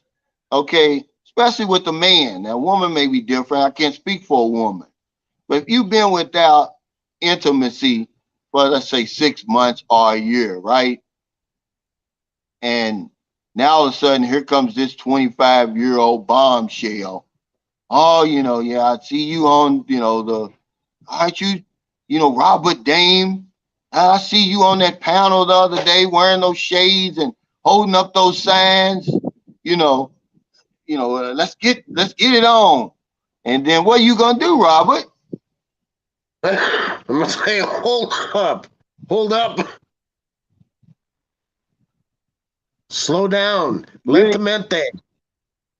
Despacio, por favor. Vamos despacio. Slow it down, baby. Put the brakes on. I ain't going nowhere fast. I've just made too many mistakes in my life. And I've learned from them. Yeah, it's hard. It's hard over here for a man that's been without a long time. I just want to know what's on my mind, okay? So what's on my mind? You get over there, and you're so hungry, you're so thirsty that you haven't had any attention, anybody pay attention to you for the last 5 years. And now this girl's smiling and friendly, and it's like, whoa, okay, so, and she's beautiful, all right? So then you get into that situation, and then 2-3 weeks later, oh, wow, I could have had a V8, you know, and another nice look, and then another one. And where does it stop? I guess you have to just know what you want. Well, after a while, you'll have a full stomach, Robert. You know, there's nothing worse than eating food on a full stomach. You know, eventually you're going to get full and you'll be able to, you know, you'll be able to turn it down. But when you're hungry, man, you're hungry. And they lining up like that, you know, because I tell you what, see, I'm back. Your mind be playing tricks on you. Yeah, but that's only after you full and you're saying, oh, that cake looks good. You know, good damn well, you don't need to eat any more food. You're full. You know, Calvin, I've been to the Philippines, but I would never go into a bar. I would never go. I don't drink, so I don't go to any of those establishments. Hey, how you doing? Who's this? It's got somebody new here. This is Derek. Sorry, I'm not Derek getting Q sound. Adventure. Derek. Trying to figure this out. Hey, Derek. Yeah, you got sound. You got sound. We can hear you. We can hear you, Derek. Yeah, we hear you. Yeah, we can hear you. Are you there? But anyway, okay, he took us last night to one of the best massage places I've been to in the Philippines. This place is pristine as far as cleanliness. It's only 400 pesos per hour. And I got one of the best massages I've had in a long time. Everything is sealed in plastic. The towel they're going to use for you, the sheets they're gonna use for you. It's all clean. They give you disposable underwear, and the women really know what they're doing. And because I'm gonna tell you something, guys. If you've never been to the Philippines, the massage spas have become a hustle. They know that we want a massage. They know how much we like a massage. And sometimes you'll go in there and all the woman's going to do really is just, touching you really. That's all she's really doing. And it's, it's become a hustle. But you can find a place like Ivana's where we went last night, right, Derek? Yeah, for sure. I'm a massage snob. Tell them it's about that nice. place. You can feel that hot breath on your neck, Tell them about that place, Derek. Yeah, like I just spontaneously ran into this place. I wasn't looking, searching for nothing. I usually go to like this popular train, Nuat Thai. I think they have it in San Carlos too, right? Yeah, I'm not No, not sure. in St. Carlos. No. Oh, in Dumaguete they have it. Yeah, they have it But all over the place. Dumaguete, yeah. Yeah, but just one time it just was closed when I was like in desperate need of a massage. I usually get a massage like 2 or 3 times a week because of my back, and number one and number two is just the affordability of it. And because they were closed, I was just like running up and down the street and I saw this massage place, little hidden, tucked away place. And the ladies, not only was it very like clean, like all the sheets and everything was wrapped up and, like disposable shorts and stuff like that. But the ladies, they work really hard. I like them to walk on my back. So whatever I ask them to do, they just do it, just the way I like it. And so I had the privilege to take you there yesterday, Cal. So I'm glad you liked it too. Last night. Yeah. Here in Tucson, it's $60 an hour, and I'm living on $1,300 a month. You think I can afford $60 for a massage? I don't ever get a massage, man. You guys are real fortunate. If I was ever jealous of anything going on over there, it's those massages, man. Yeah, I'm sorry, but I'm sorry, Calvin. Yeah, but I just want to give you a rebuttal over there. I live in Alhambra. The cheapest massage is about $60. The Chinese massage places. But yesterday I paid for Calvin, and his name was Francis, right, Calvin? Yeah. Yeah, I paid for Calvin, Francis, my girlfriend, I, and myself. All 4 of us. Just the cost of massage was $1,600, which is what, $30, Calvin? Yeah, about $30. Yeah, about $30. Yeah. Is that for 60 minutes? That's for an hour, isn't it? That's not for 60 1 hour. minutes. Yeah, Calvin got the Swedish. 60 minutes. They try to give you a massage. You're on the clock for 30 minutes. What's that? You can't. And then 60 minutes. It's like, no, you got to pay big money for a 90-minute massage. Yeah. But here's what I liked about this place. You could have a 4-hand massage if you want, meaning 2 women are going to massage you at the same time. So one can be doing your back, one doing your legs or whatever. But these are real masseuses. These aren't, they're just not touching you. These women know what they're doing. I'm going back today. Tell you what, if you're telling the truth, I would know because I have a 650-hour license in massage. Well, I don't want you touching me, Robert. And I'll put her on, man. I'll dig right in. We'll find some pressure You have points. to pay us money to touch us. You won't dig in me. I'll just give them some of those pressure points. But I'm gonna give y'all a heads up after my live stream. Derek, see, he's letting us rent one of his motorcycles. You rent motorcycles and you got like a Airbnb listing, right? Yes. I'm gonna do because this is what my channel does. I'm gonna introduce y'all to his Airbnb unit. It's only like, how much are you charging for that? Only $10 a night. Basically, it just helping me pay for the electric bill. Is it, Yeah. See, that's what I'm talking about, man. Why would you come over here? You just meet the woman. you know, and plus it's right here in Lapu-Lapu, so you're getting off the plane. And I'm not endorsing him. He doesn't pay me anything for this. I'm saying I'm doing this as a service to my viewers. And you come off that long flight, the girl's waiting for you at the airport. You just go over there. You'll probably pick them up, wouldn't you, Derek? Well, I'm a motorcyclist. I don't own a And car. show them where you live. Hell. Yeah, for sure. I'm just like 5 kilometers away from the airport, from Cebu Airport. But you know, Yeah. in traffic wise, it's like about 20 minutes to accomplish that 5 kilometers. Yeah. Yeah. Now tell them about the traffic here. It can get pretty bad, right? Yeah, during certain hours of the day, well, most hours of the day, you know, like it gets pretty bad, but you know, that's why I choose to be on two wheels. So I don't have any complaints. But in a normal four-wheel vehicle, yeah, you're just inching away. Most of the time, you know, besides Sundays when everybody's at church, then you know you get a little bit more flexibility with traffic. But where I live, though, you know, like it's like 2 kilometers away from the new CCLX bridge, which cuts through. You know, it is a toll road that cuts through Cebu into Cebu. It lands you in SMC side, and it's only it is a toll road. It's only 60 pesos to use that road, and you know, for like a little bit, you know, a dollar and a nickel, you know, it's just like the locals don't want to pay that, so it's just, you know, like an empty road, so it's very easy. Well, my point is you can get around traffic very easily here. Yeah. Yeah. Now you brought up something about the locals not wanting to pay that. Now, when I ride the ferry, guys, listen to this, and this will give you an idea of what you're walking into when you get over here.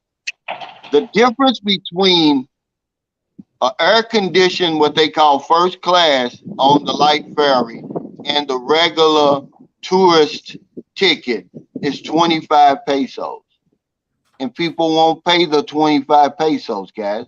They They need that. can't They need afford it a lot of times. They can't afford it a lot of times. See, and this is, you know, he made a great point about the 60 pesos. A lot of them can't afford it. So we come over here and we want to be big spenders, and we spend a lot more money than we really even have to. Okay. See, That I'm aircraft 6 feet tall. I'm 6 feet tall, 220 pounds. I'm a big guy, and I just can't get on any kind of trike. I have my heels dragging on the pavement. I mean, I gotta have something substantial where I'm going to feel like I'm in danger. Well, in the Philippines, it depends on what city you're in, because every city has its own style of trike. Now, in Dumaguete, you're not going to have a problem because they've got the biggest trikes that I've seen in the Philippines. Now, All right. you go to some place like one of these little, like Giowan or one of those places right outside St. Carlos, man, and you're in those little bitty tight things, same as Manila. Well, if I got to fold myself in half to get in there, I'm not doing it. Well, in Dumaguete, you won't have to worry about that, Robert. But in Manila, yeah, you may have to. You're not going to be able to get in there. But Guided by Spirituality says that's what you have to be careful with. He's saying that sometimes you get special activities after your massage. Now, I can say this about the Philippines. It's different than when you go to Thailand. And when you go to Thailand, most of the massage places I went to, you have to tell the people up front, I only want a massage. Otherwise, you might get something else. Here in the Philippines, you don't have to do that unless you're in, you know, an obvious trick place, you know, where the lady greets you in a damn cat suit or something like that. But most places in the Philippines, you don't have to worry about that. They're going to give you a regular massage. But in Thailand, it's different, man, because they'll tell you to get butt naked in Thailand. They're not going to tell you that here in the Philippines. In the Thailand, she'll say, take all your clothes off. And because I felt uncomfortable, she started laughing at me when she came back in. She said, well, you don't want to get, you know, naked? I'm like, no, you know, I feel funny, you know. Yeah, they want you to get naked over there, Danny. be thinking, where's that little camera up on the wall there somewhere, right? And I haven't had The time. blinking red light. Yeah, but eventually they, because if you're naked, you're probably more likely to get aroused, and then they can get that extra 1,000 baht or whatever it is they're trying to get out of you. Hey, Derek, were you a Navy man? No, my brother was. All my siblings were in the military. I was the only one that didn't qualify. Well, the guy asked, he said you look like you're Filipino. What is your nationality, Derek? Oh, it's complicated. My parents are Chinese, but I've never been to China one day of my life. But I was born in Vietnam and became a U.S. citizen, of course. Okay, so are you a dual citizen then? No, Vietnam doesn't recognize dual citizenship. So, but I do have a Vietnam passport because it's my birthright. Yeah. So I'm all U.S. citizen. Just have a Vietnam passport because of the birthright thing. So that makes you a Vietnam citizen. So technically, you are a dual citizen, right? Even though they don't recognize your American You can classify as that, Cal. Yeah, because I can't get a Vietnamese passport, can I? No. Yeah, see. He said, "Why is Calvin blushing?" No, I was blushing, man, because it shocked me. Every place I went, because I got like 3 or 4 massages, they want you butt naked in Thailand. But over here, the last time we were in Bohol, Panelist, Bohol, the European guys, from Poland and different places like that, they'll want to get naked. And I heard the lady say, "No, put your pants back on. We don't want to see that, right? Don't do that around us." See, in the Philippines, they don't want you naked. You can go down to your boxers, but yeah, they don't want you naked. Bikini massage. Yeah. Put on the banana hammocks. VFW, Dwayne said, "What is your views on some of the other vloggers?" I look at the vloggers over here, really all vloggers on YouTube, except for the trolls, as a community. I'm never going to bash another vlogger because even if I don't agree with his content, because it's not easy to do, especially if you have a following. We only make it look easy, and then for the people who are trying to build a following, they'll second that motion that it's not easy, guys. So I'll give them all the respect that I can. You can easily just keep scrolling, guys. You don't have to bash nobody. I've never yet, and I can say I'll never make a video about another vlogger. I'll never do that. It's too much content over here. Look at the content that just fell in my lap with Derek. I'm saying, yeah. He said, "Oh, Calvin, thank you for doing that for me." I said, "No, thank you for giving me some more content to share with my followers." I mean, $10 for an Airbnb? Where you gonna get that? And you got the run of the whole place, right, Derek? No, a room. It's a private room with. No, but I mean, you get the run of you can use the kitchen. Oh yeah. There'll be a shared kitchen, but they'll have a private room and a private restroom, a shower. Yeah, that's what I'm saying.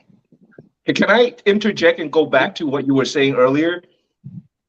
About the vlogging community. I mean, I just want to indicate that, like I first tuned into your channel, Calvin, because of everything you say. Well, like I just had a different opinion of, like all the ideas about the Philippines that you turned out, and that's why, like I tuned into your channel and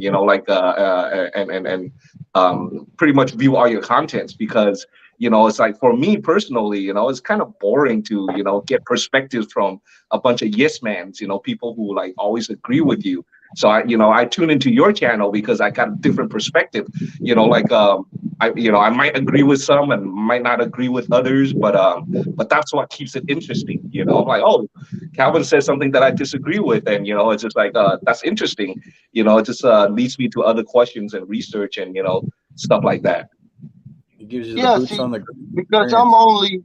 I'm only sharing my boots on the Right, ground experience, right, my perspective. Everybody has their own perspective, see. But exactly, if you see 2 or 3 or 4 other vloggers and they all have the same perspective, something's not right.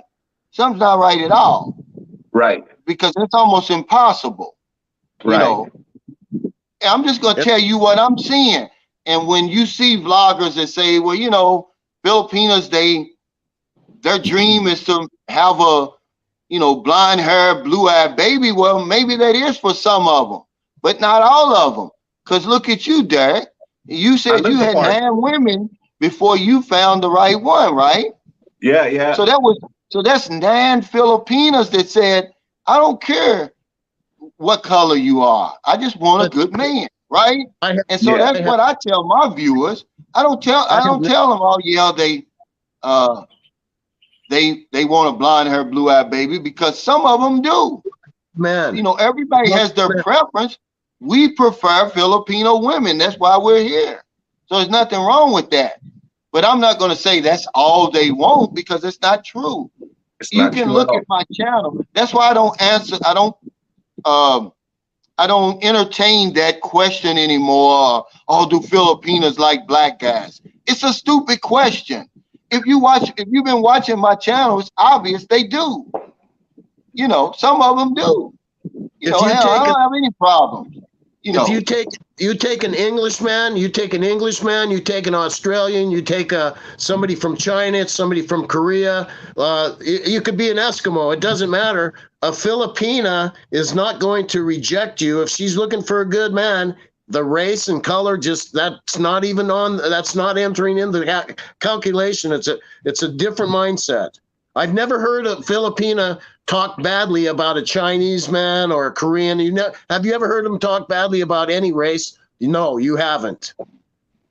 A perfect example is me. I look Filipino. Everybody, all the Filipinos think I'm Filipino. Yeah, that's what RLV said. RLV, he's a Filipino. He said, Yeah, "What's your race, Derek? You look Filipino." yeah. And I look the part. yeah, And you look the part. You can kind of, that has benefits though over here. That has benefits. it does. You know, But once it comes to women, then it's kind of neutral. It's not a disadvantage nor an advantage. But of course, like when I first arrived here, when I approached Filipinas, they tend to shy away from me because I look the part. So I just have to open my mouth, and when they start hearing my accent, then it's just like that light bulb comes on, and they're just more engaging afterwards. yeah. See, Filipinos, they're not as shallow as us. Now, see, Justin No. Critter Hunter, he brought up something. He said, yeah. He says a lot of guys have a tendency to want to come over here and rescue, a poor Filipino woman. He said, why not get a woman who has a job and who's dependent? See, Filipinos, they don't look at the situation like that. They can't afford. I'm talking about the Filipinos who are wanting a foreign boyfriend. They can't afford to paint themselves in a corner like that. It's so many men that they're going to. It's so many less men that they're going to have a chance of meeting when they do that. They just want a foreign man, a good foreign man. They don't care if you're white or black or Chinese or all that. Some of them do, but they're not as shallow as us. I tell you, anybody watching this right now, you don't come to the Philippines to meet a rich woman. I'm sorry, Danny's uncle. He said he's looking for an old rich lady. You don't come over here for that, man. He It's a wants a lot of sugar other mama. things. Yeah, it's a lot of good qualities that they have, but being rich is not one of them. So, you know, you're going to be wasting your time. You're going to be spinning your wheels. Okay, But so what does status mean? Over in the Philippines, what does it mean, status? It has a different. Well, no, it doesn't. It doesn't, because that's what dating a foreign man is going to give the Filipina. They're going to give her status. We was talking about, because one of my friends bought a $2.5 million truck, right? And I was asked the question, well, what do you think he's trying to impress Filipinos over here? I said, no. I said, but it sure does a lot for the status of his wife. Imagine his wife pulling up in that $2.5 million truck, you know, and just dating a foreigner gives them it does give them some status, especially if you got something going on, like the guys on this panel, Danny, RN nurse, you know, just don't tell how much money you earn, Danny. Probably as much as you want, right? Right. Yeah, so why you want to come over looking for a woman that earns the same amount of money as you? You already established. Same as Q, same as me. I just want I want an attractive woman. I want a trustworthy woman. I want somebody I can get along with. I don't give a damn about how much money she earns. You know, I can't screw money. Okay. Money, you know, can't give me a blowjob at 2 in the morning if I want it, man. I'm just trying to be honest with you guys. I ain't with that, man. But let me answer Mo, because it's my buddy. He said, good morning, brother Cal. He says, is Cagayan de Oro a good place to visit? Absolutely. I like it. I was dating a woman there before. She's married now and lives in California. But I like it there, and I'm going to tell you why I like it, because it's close to Comegan Island. Not really close, but it's close enough, like 3.5 hours away. But Cagayan de Oro, yeah, it's a nice place to visit. You don't have to worry about anything. Aren't there fewer blackouts from what I hear? Isn't it the electric is off of a grid, a different type of grid? I haven't been there since 2010. But when I went there, I can't remember brownouts. I think they're hydroelectric, Calvin. I think CDO is hydroelectric, and you got fewer brownouts. Well, I do know this. It's the first time I ever dated a Filipino whose family had more money than me. It's the first and only time. Okay. But she was just, she was a widow, man. And that's what really kind of turned me on. And she still had pictures of her husband in his casket in her phone and all of that. And I don't know. It's just, it didn't work. But she did show me a good time, and I like CDO. It is close to Iligan City. It's close to Marawi.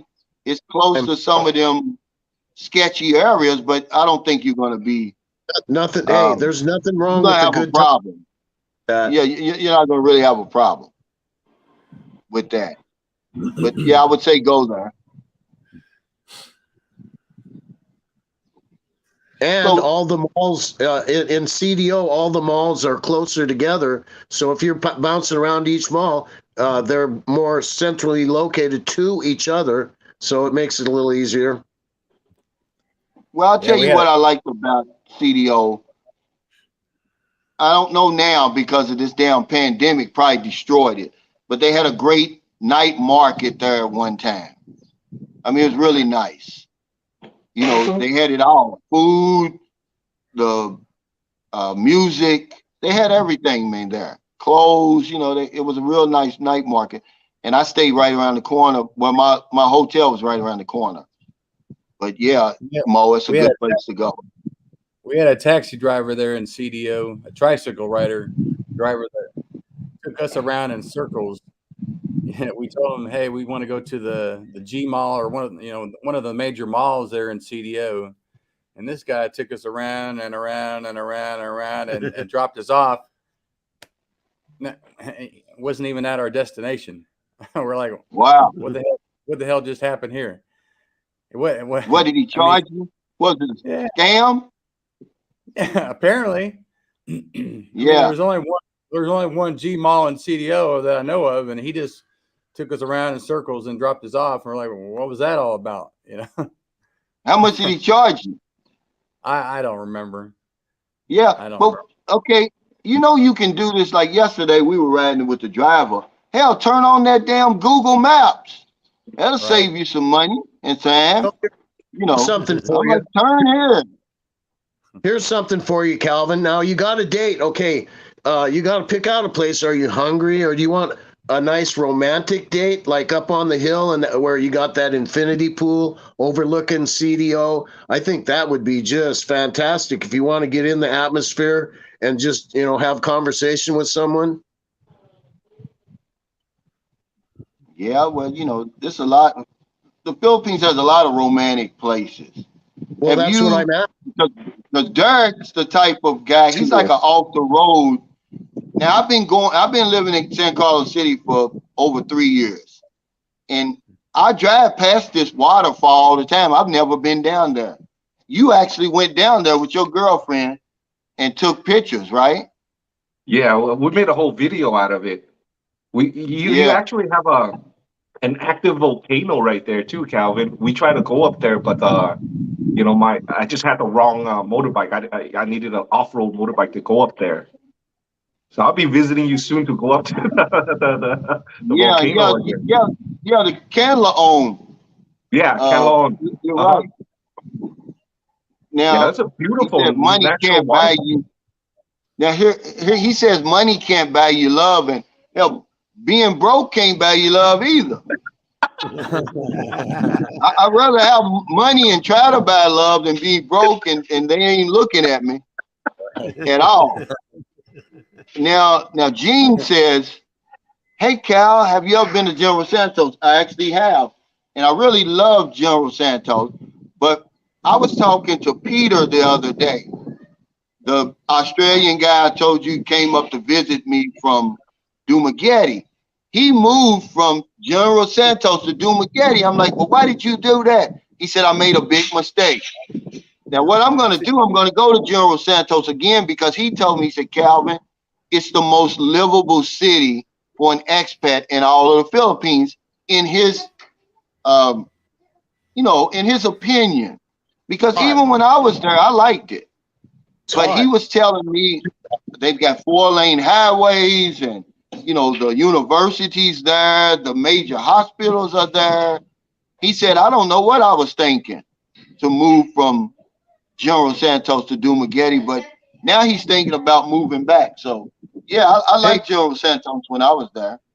Hey, Derek, can I ask Derek, what was it like, the progression of these? I think Calvin said you had 9 different girlfriends, or if you're with one good one now, what was it like? What happened on each one to make the break? I mean, what did they do something that just wasn't right, or? No, just the person that I mean, like we just didn't connect because there was this one. They all were great in their own respect, but they just didn't match my energy level and just their thought process. Because my purpose of moving here is to develop a few businesses and to create I guess higher paying jobs within the Filipino company. I mean, society. Okay. Yeah, and they just didn't have, they just didn't fit that mold. And when I met she was working as a dental assistant / dental office manager. So she know all the, how to handle the books. And, she's business minded a little bit more. And her energy level is, it matches me. So whenever I want to go to a waterfall for a 3-hour hike, for example, she's there. She's not complaining. How old is she?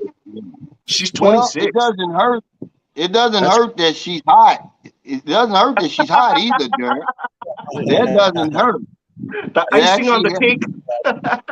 Yeah, that's icing. That's the icing. Yeah. That's no sugar. She was just more mature, also. Yeah. Now, Stylish over 60 said, Cal, what do you suggest can be done to get back the 2 years we lost to the pandemic?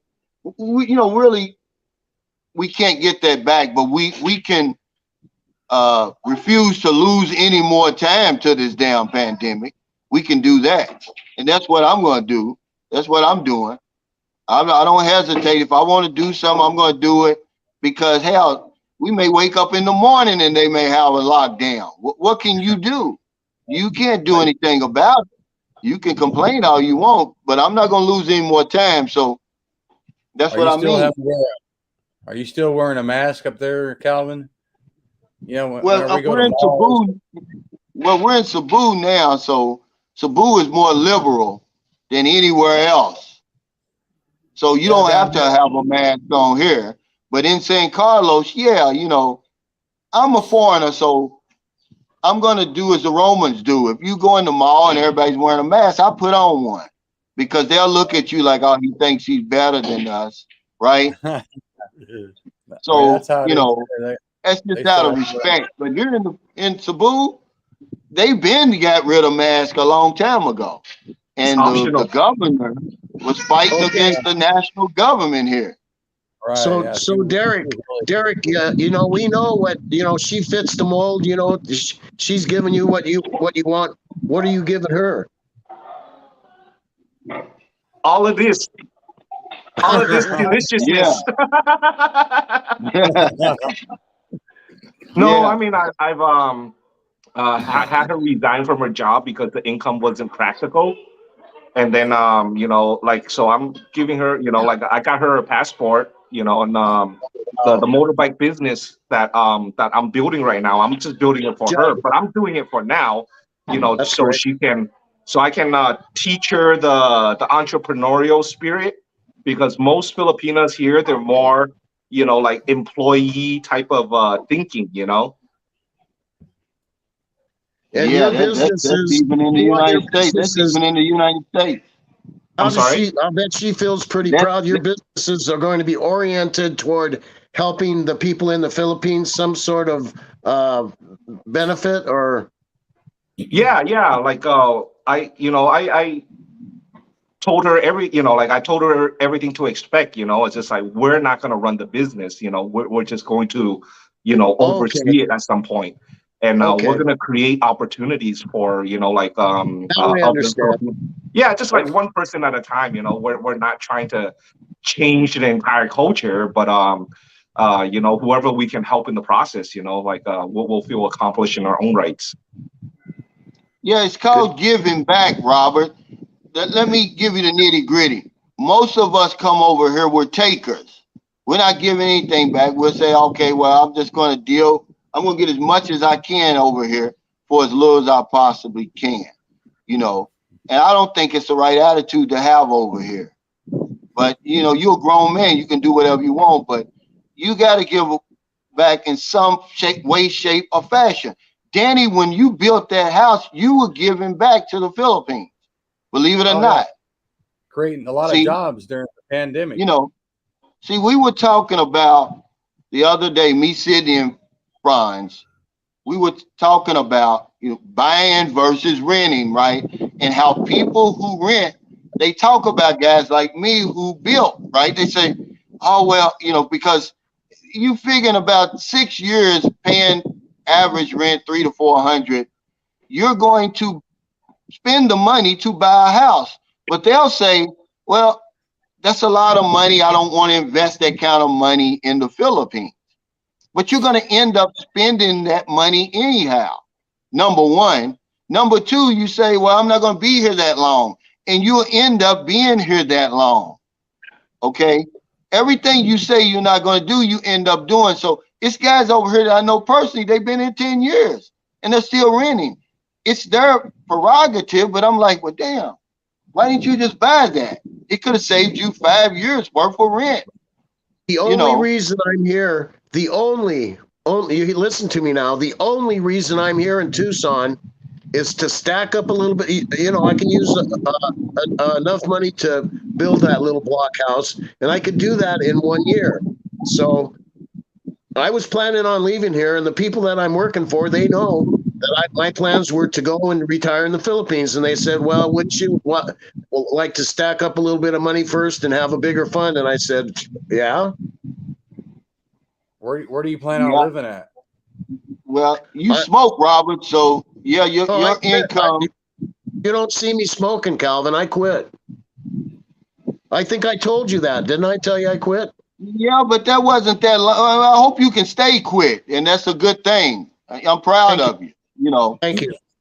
yeah, because Plan you on know, living, there's only a Robert. couple of live streams I'm- ago. I was just saying, I'm- with your income, that's going to take a big chunk out of your budget. Dana's asking where I want to live. I want to live over there by my buddy Calvin. I've got a girl that I've been chatting with online, and she's real sweet. And for her, a romantic date is like getting on the motorcycle and driving up toward Bacala, you know? Yeah, in the Don That's Salvador Mountains. adventurous. Now, Joe Forrest says, Sunshine Show, the first timer here thinking about going to Cebu. What hotel would you recommend staying at? He said, I was thinking about going 5-star because he's having a bad experience at lower ratings. Okay, well, right behind us is the a true 5-star hotel, the Shangri-La. Now, if you got that kind of money, why not? Okay. But you know, you're talking 15,000 a night. You know, why would you come to the Philippines and spend 15,000 per night? But if you got that kind of money, why not? You know, I would say come over here, stay with Derek for a few nights at $10 a night. I'm not and get your 5-star though. feet wet. You know, look around and find you, because you got a house, right, Derek? Yeah, it's a very nice community, but you know, it is a private room. You know, it is my residence. It's not a 5-star. But yeah, the Shangri-La is really nice. The Movenpick is really nice. Yeah. But you know, like you said, Calvin, you know, like if you have that kind of money to spend, you know, but you know, that kind of money for one night of stay at the Shangri-La or the Movenpick, wow, you can do so much in the Philippines with that kind of money. You can stay, but the good thing is you're flying into Moncton, so you'll be right here already. You just get off the plane, and if you already made your reservations, Shangri-La is one of the ones that will have somebody there to pick you up. You don't even have to fool with the taxis and all that. You know, if you got that kind of money, I don't blame you. I just don't speak to guys who have that kind of money. Most of the guys who come over are like me. They really, you know, they just regular guys. You know, we're saying, okay, I'll spend $50 for a hotel, but I don't even spend that much anymore because I've been here. Calvin, you know, they're not exactly like you, Calvin. You like that you don't need the nightlife. Like you're happy in San Carlos. Yeah, but you know, I am, but I get the itch every now and then to get out. But I'm truly retired. See, you're right. I don't have to have the nightclubs and all the fancy restaurants and all that. But some people do. And if you do, you don't want to come to San Carlos City. If you still got the itch, don't come there because it's truly a retirement place. You got to go to Bacala, 2 hours away, Dumaguete, 4.5 hours away, Cebu, 3 hours away, to, you know, to scratch that itch, because it's not going to be there in San Carlos. Can I add a little bit back to the 5-star hotels also? You know, like with the 5-star hotels, you know, from my personal experience, it's just like once you enter that environment, you know, it just feels like little America to me. You know, it just feels like you've never left the country. You end up being, you know, like doing all the activities within the area and, you know, within the resort or the hotel, and, you know, like the jet skiing, and you end up just paying American for a meal, or, you know, like for the experiences there. So you really don't have the opportunity to you know, like experience the true Filipino culture. You know, so that's, you know, the comfort is there, but, you know, it just feels like a little, you know, prison to me. That's a great point. Yeah. Because if I'm gonna spend $300 per night, I'm not going anywhere. I'm gonna stay in that damn hotel and get my money's worth. Why would I go somewhere else? I'm paying $300 per night, and I'm only gonna be in the hotel for 8 hours just to go to sleep. I'm sorry, I'm not gonna do it. And you're right. Okay, the Movenpick, it used to be the Hilton. And you know, when I first started coming over here, that's the kind of mindset I had, because they had a sale. Movenpick was it was the Hilton though. It was like a 4.5, 5-star hotel, but they had to stay up $80 per night. So I said, okay, come on. The young lady I was dealing with, we stayed the weekend. So we go up to the restaurant to eat, and I'll be damned, they give me the menu, and the lowest thing on there is 4,000 pesos. Yeah. And I'm like, holy cow. And I'm already done sold the damn image and everything. So I got to bite the bullet, Danny. So I end up spending 4,000 pesos for really some hors d'oeuvres or some bullshit like that. And I've never done it again. I've never done it again. That's where some of those places will get you. They may offer you a cheap price at a resort. You go to the dining room. Yeah, you'll pay $4 for a little bottle of water. Like what the hell? Yeah. Yeah, in my opinion, it's a tourist trap. On my YouTube channel, Q Adventures, my latest upload, I did like a snorkeling thing. I paid, it's a public beach. I paid 20 pesos per person to enter into that, like a beautiful area. And right next to it, I can literally swim to blue water, which is a upscale resort. I can literally swim from that public beach to blue water. That's the resort I was talking about. Yeah. They charge you a cheap price to stay overnight, but they get you in the dining room. They'll trap you, and it's really not about being cheap. It's really about the experience. It's really about the experience because I didn't come to the Philippines for to find what I just left.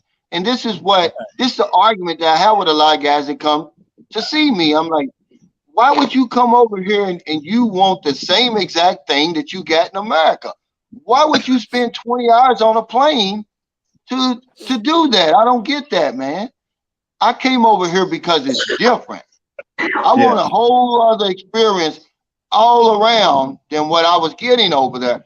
That means with relationships, that means with living conditions, food, everything. I want the whole, wet my palate. I want a different taste on my palate, man. I don't want that same. Good, the bad, the ugly.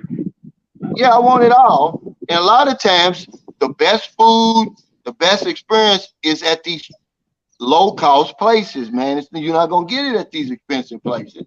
But it's your money, man. You know what I'm saying. I can't tell you how to spend your money. But he said, "What's your channel name, Derek?" Oh, Q Adventures. The letter Q. Yeah. Adventures, plural. Now you can stay. You don't have to go 5-star, Joe Forrest, to really have a nice experience, and it's not going to cost you Shangri-La money. You can go right across the street over here to Cebu White Sands or Blue Water. Now that Dusit Thani, I've never been there before, but I've been to the Blue Water and I've been to White Sands, where you can get a nice room for 4,000, 5,000 pesos, and you'll get a real nice resort. All right. But you can also go 5 minutes from the hotel to the Ace Pension House and get hot and cold water, cable, Wi-Fi, a comfortable real mattress for about $25, which is what a rooftop. They got a pool on the rooftop with the restaurant up there. And hey, that's just the way I see it. Yeah, another way that Blue Water Resort got you was they offered like dry cleaning services, or oh man, yeah. They would charge you like $2 or $3 per shirt, right? For each item. Yeah, and hell, you can go to the mall and buy a brand new shirt, for that price. That's right. So another perspective is that's a Filipino's all-day salary. That's right. You don't want to do that. You just want to take your clothes, politely walk off the property to the laundry next door. Laundry next door, and they're going to charge you 28 pesos per kilo. Okay. That's what we did. And that's what you want to do. And then, because they're, they really don't, the workers, they don't hold that against you. They know, but you're right. A pair of pants, I'm not going to pay 300 pesos for you to clean my long pants. And they charge for 250. each item. For each pair of underwear, each sock. It was crazy. Well, see, this is a great point right here. King Scorpio says, my first time in the Philippines, I wasted so much money because I didn't know the information you guys are sharing here. Now when I come, I can save money. This is what I'm doing on my channel. My mistakes have become my secrets that I share with y'all. I came over here the same way, King Scorpio. I spent so much money. I bought $20,000 over here like a damn fool. Not cash, but I had it on my debit card. And I ended up spending 7,000 of it. Like, wow. When I got home, I was like, I thought it's supposed to be cheap in the Philippines. That's when I start rethinking my spending habits. I'm like, I'm missing something. That's a lot of money spent over here, man. Because you went from big America to little America, Cal. That's right. Yeah. And I had so much. I had a better experience because we would go to places like Argyle, where hell the room, it's just a regular room, man, for $20 a night. I'm not trying. I don't have to live in a 5-star. Just give me, the air con. Give me, hot and cold water when I'm away from home, and halfway decent Wi-Fi, and I can work with it. Because most of my time is going to be spent outside the hotel anyway. I'm just in the hotel to sleep and to screw. That's it. And I'm not going to pay 3,000. I'm not going to pay 30,000, Danny. Yeah, people always ask me, how much money do you need to go on vacation over there? And I always tell them, I said, well, it's up to you. You can, Philippines is a place where you can spend as much money as you want, or as little as money. You can stay at a 10 thanks for that super chat tonight, or you can stay at a fancy beach resort like on Semal Island, at the Pearl Farm. Yeah. On these little cottages right there on the water for $300 a night. So it depends on how much you want to spend. You can go to Panelist Bahal, believe it or not, and this is not Boracay, and they charging 16,000 for them little places right on the beach. And I'm like, I'm not spending that. I'm gonna go to the we rented an Airbnb for $15 a night, 1 kilometer from the strip, and we just rode the tricycle to the strip. And we enjoyed the same exact things. Matter of fact, if you look at that video, I'm getting my massage right in front of the Henan Bohal, where they're charging 16,000. Listening to the same music they listening to, buying from the same restaurant they're buying. I'm not gonna do it. But hey, Tall Barbara, thanks for the super chat. He says, hey Cal, how quiet is that area you're in today when the sun goes down, meaning house security? You can't get through. It's a gated community here where I am. And after 10 o'clock, there's no karaoke. You can't even you can only have a small Bluetooth speaker here. This is like an exclusive area. Even though you see all these overgrown weeds and stuff, that's because of the pandemic. These houses over here are 15 and 20 million peso houses. But yes, it's pretty quiet over here. Is this right, Derek? Is that Q Adventures? Is that right? Now, Ben Judah. Yes. This is a good question. Now, right? He says, is Palawan Archipelago safe to visit? I'm going to say, yeah, as long as you don't sail into Palawan. Believe it or not, remember Palawan is on that South Sulu Sea, guys.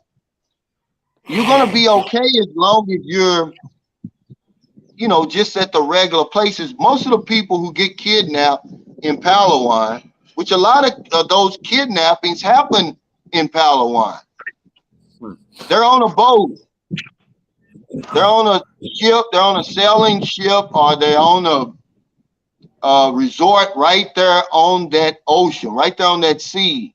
You got to be real careful. Go back and look it up. Remember the very first one that made news over here in the Philippines and around the world was when the Abu Sayyaf kidnapped those Germans. Remember?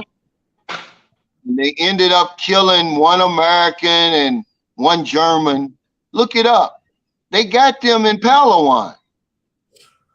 The two Canadians and the Filipina that they kidnapped, Palawan. Most of them happen over there. That's the South Sulu Sea. They patrolling up and down, man, looking for us. Okay?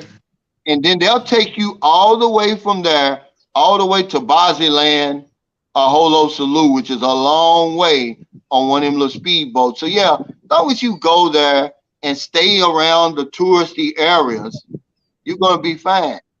It's when you get to them exclusive resorts, you know, isolated resorts on the sea, and you got your sailboat anchored right there on sea, you're going to have trouble. Yeah, just basically, you know, don't be isolated, and, you know, stay around population where there's law enforcement and stuff like that. All the That's where they kidnapping. get you. Yeah. Look at all those high-profile kidnappings that happened in the last 10 to 20 years over in the Philippines. Majority of them happened off the coast of Palawan. Because Palawan is in that South Sulu Sea. They control that, man. You know, so as long as you do that, you're going to be fine. Now, we just got about a couple of years ago, since I've been here in the Philippines, they've the Filipino police, with the help of the American forces and everything, they were going to move their camp from Palawan to Panglao to Bohol, and start kidnapping unsuspecting foreigners from there. But they had, you know, the what do they call them, informants and everybody and they got rid of that. They snuffed that out and got rid of that. So Bohol is safe again. But yeah, you got to know that kind of stuff, guys, when you come over here. I've never had any problems, you know, but, you know, they said they won't. The rumor is they won't kidnap a black man, but I don't believe that, because those Indonesians, they look black. You know, I think if you out there and you're not Filipino, I think they're gonna snatch you, and they'll cut your head off. Hell, if nothing else, if they don't get the money, you know. Even down here where I live, you know, Irene is really very cautious about where we go. You know, because I've tried to talk, you know, Irene and take us to different places. She's like, well, I don't know if you should go there, because, you know, she's like, I don't know what's in the mind of the people in that area, you know. So. And you listen to her. Yeah. Yeah. I'm like, okay, that's fine with me. We don't have to go there.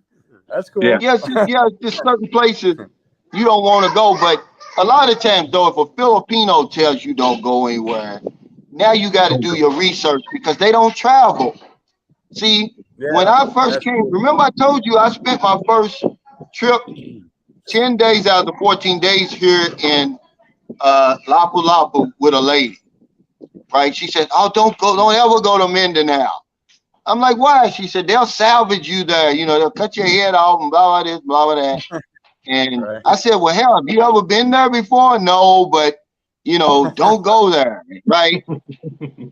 Some of the best times that I've ever had in the Philippines was in Mindanao. That's where you are, Danny. You're in Mindanao right now.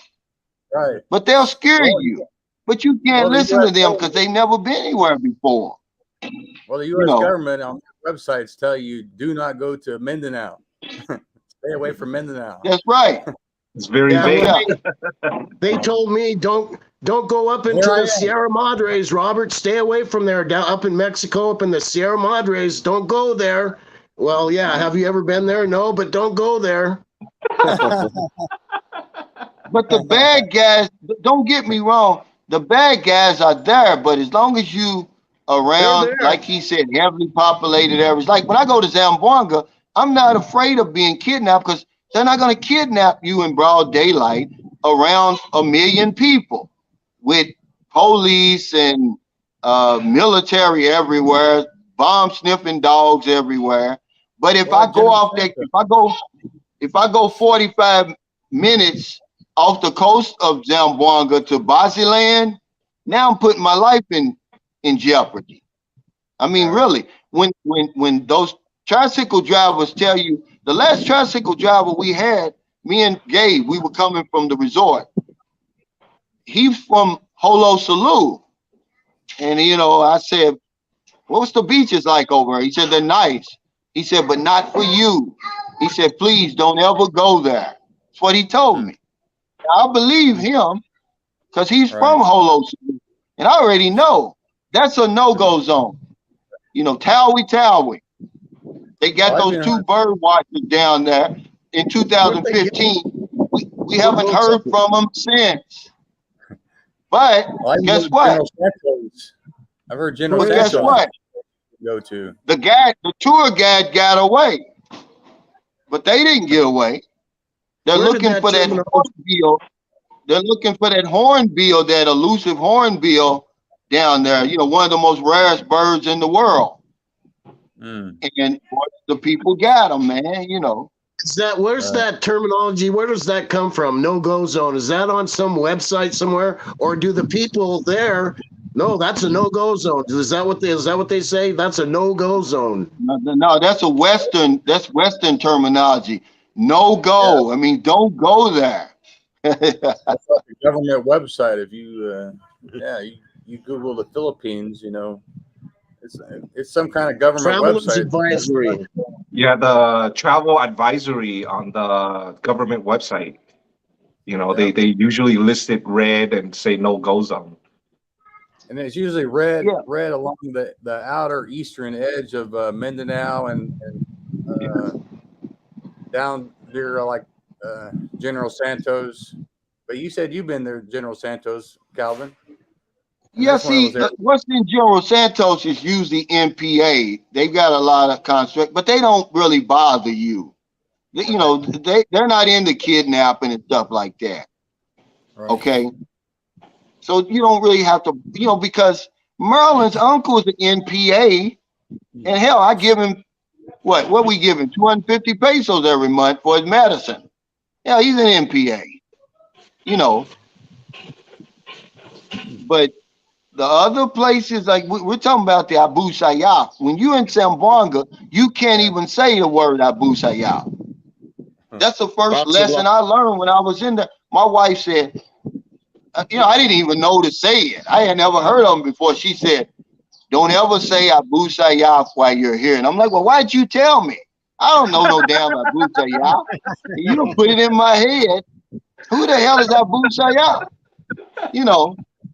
She said, don't ever say that.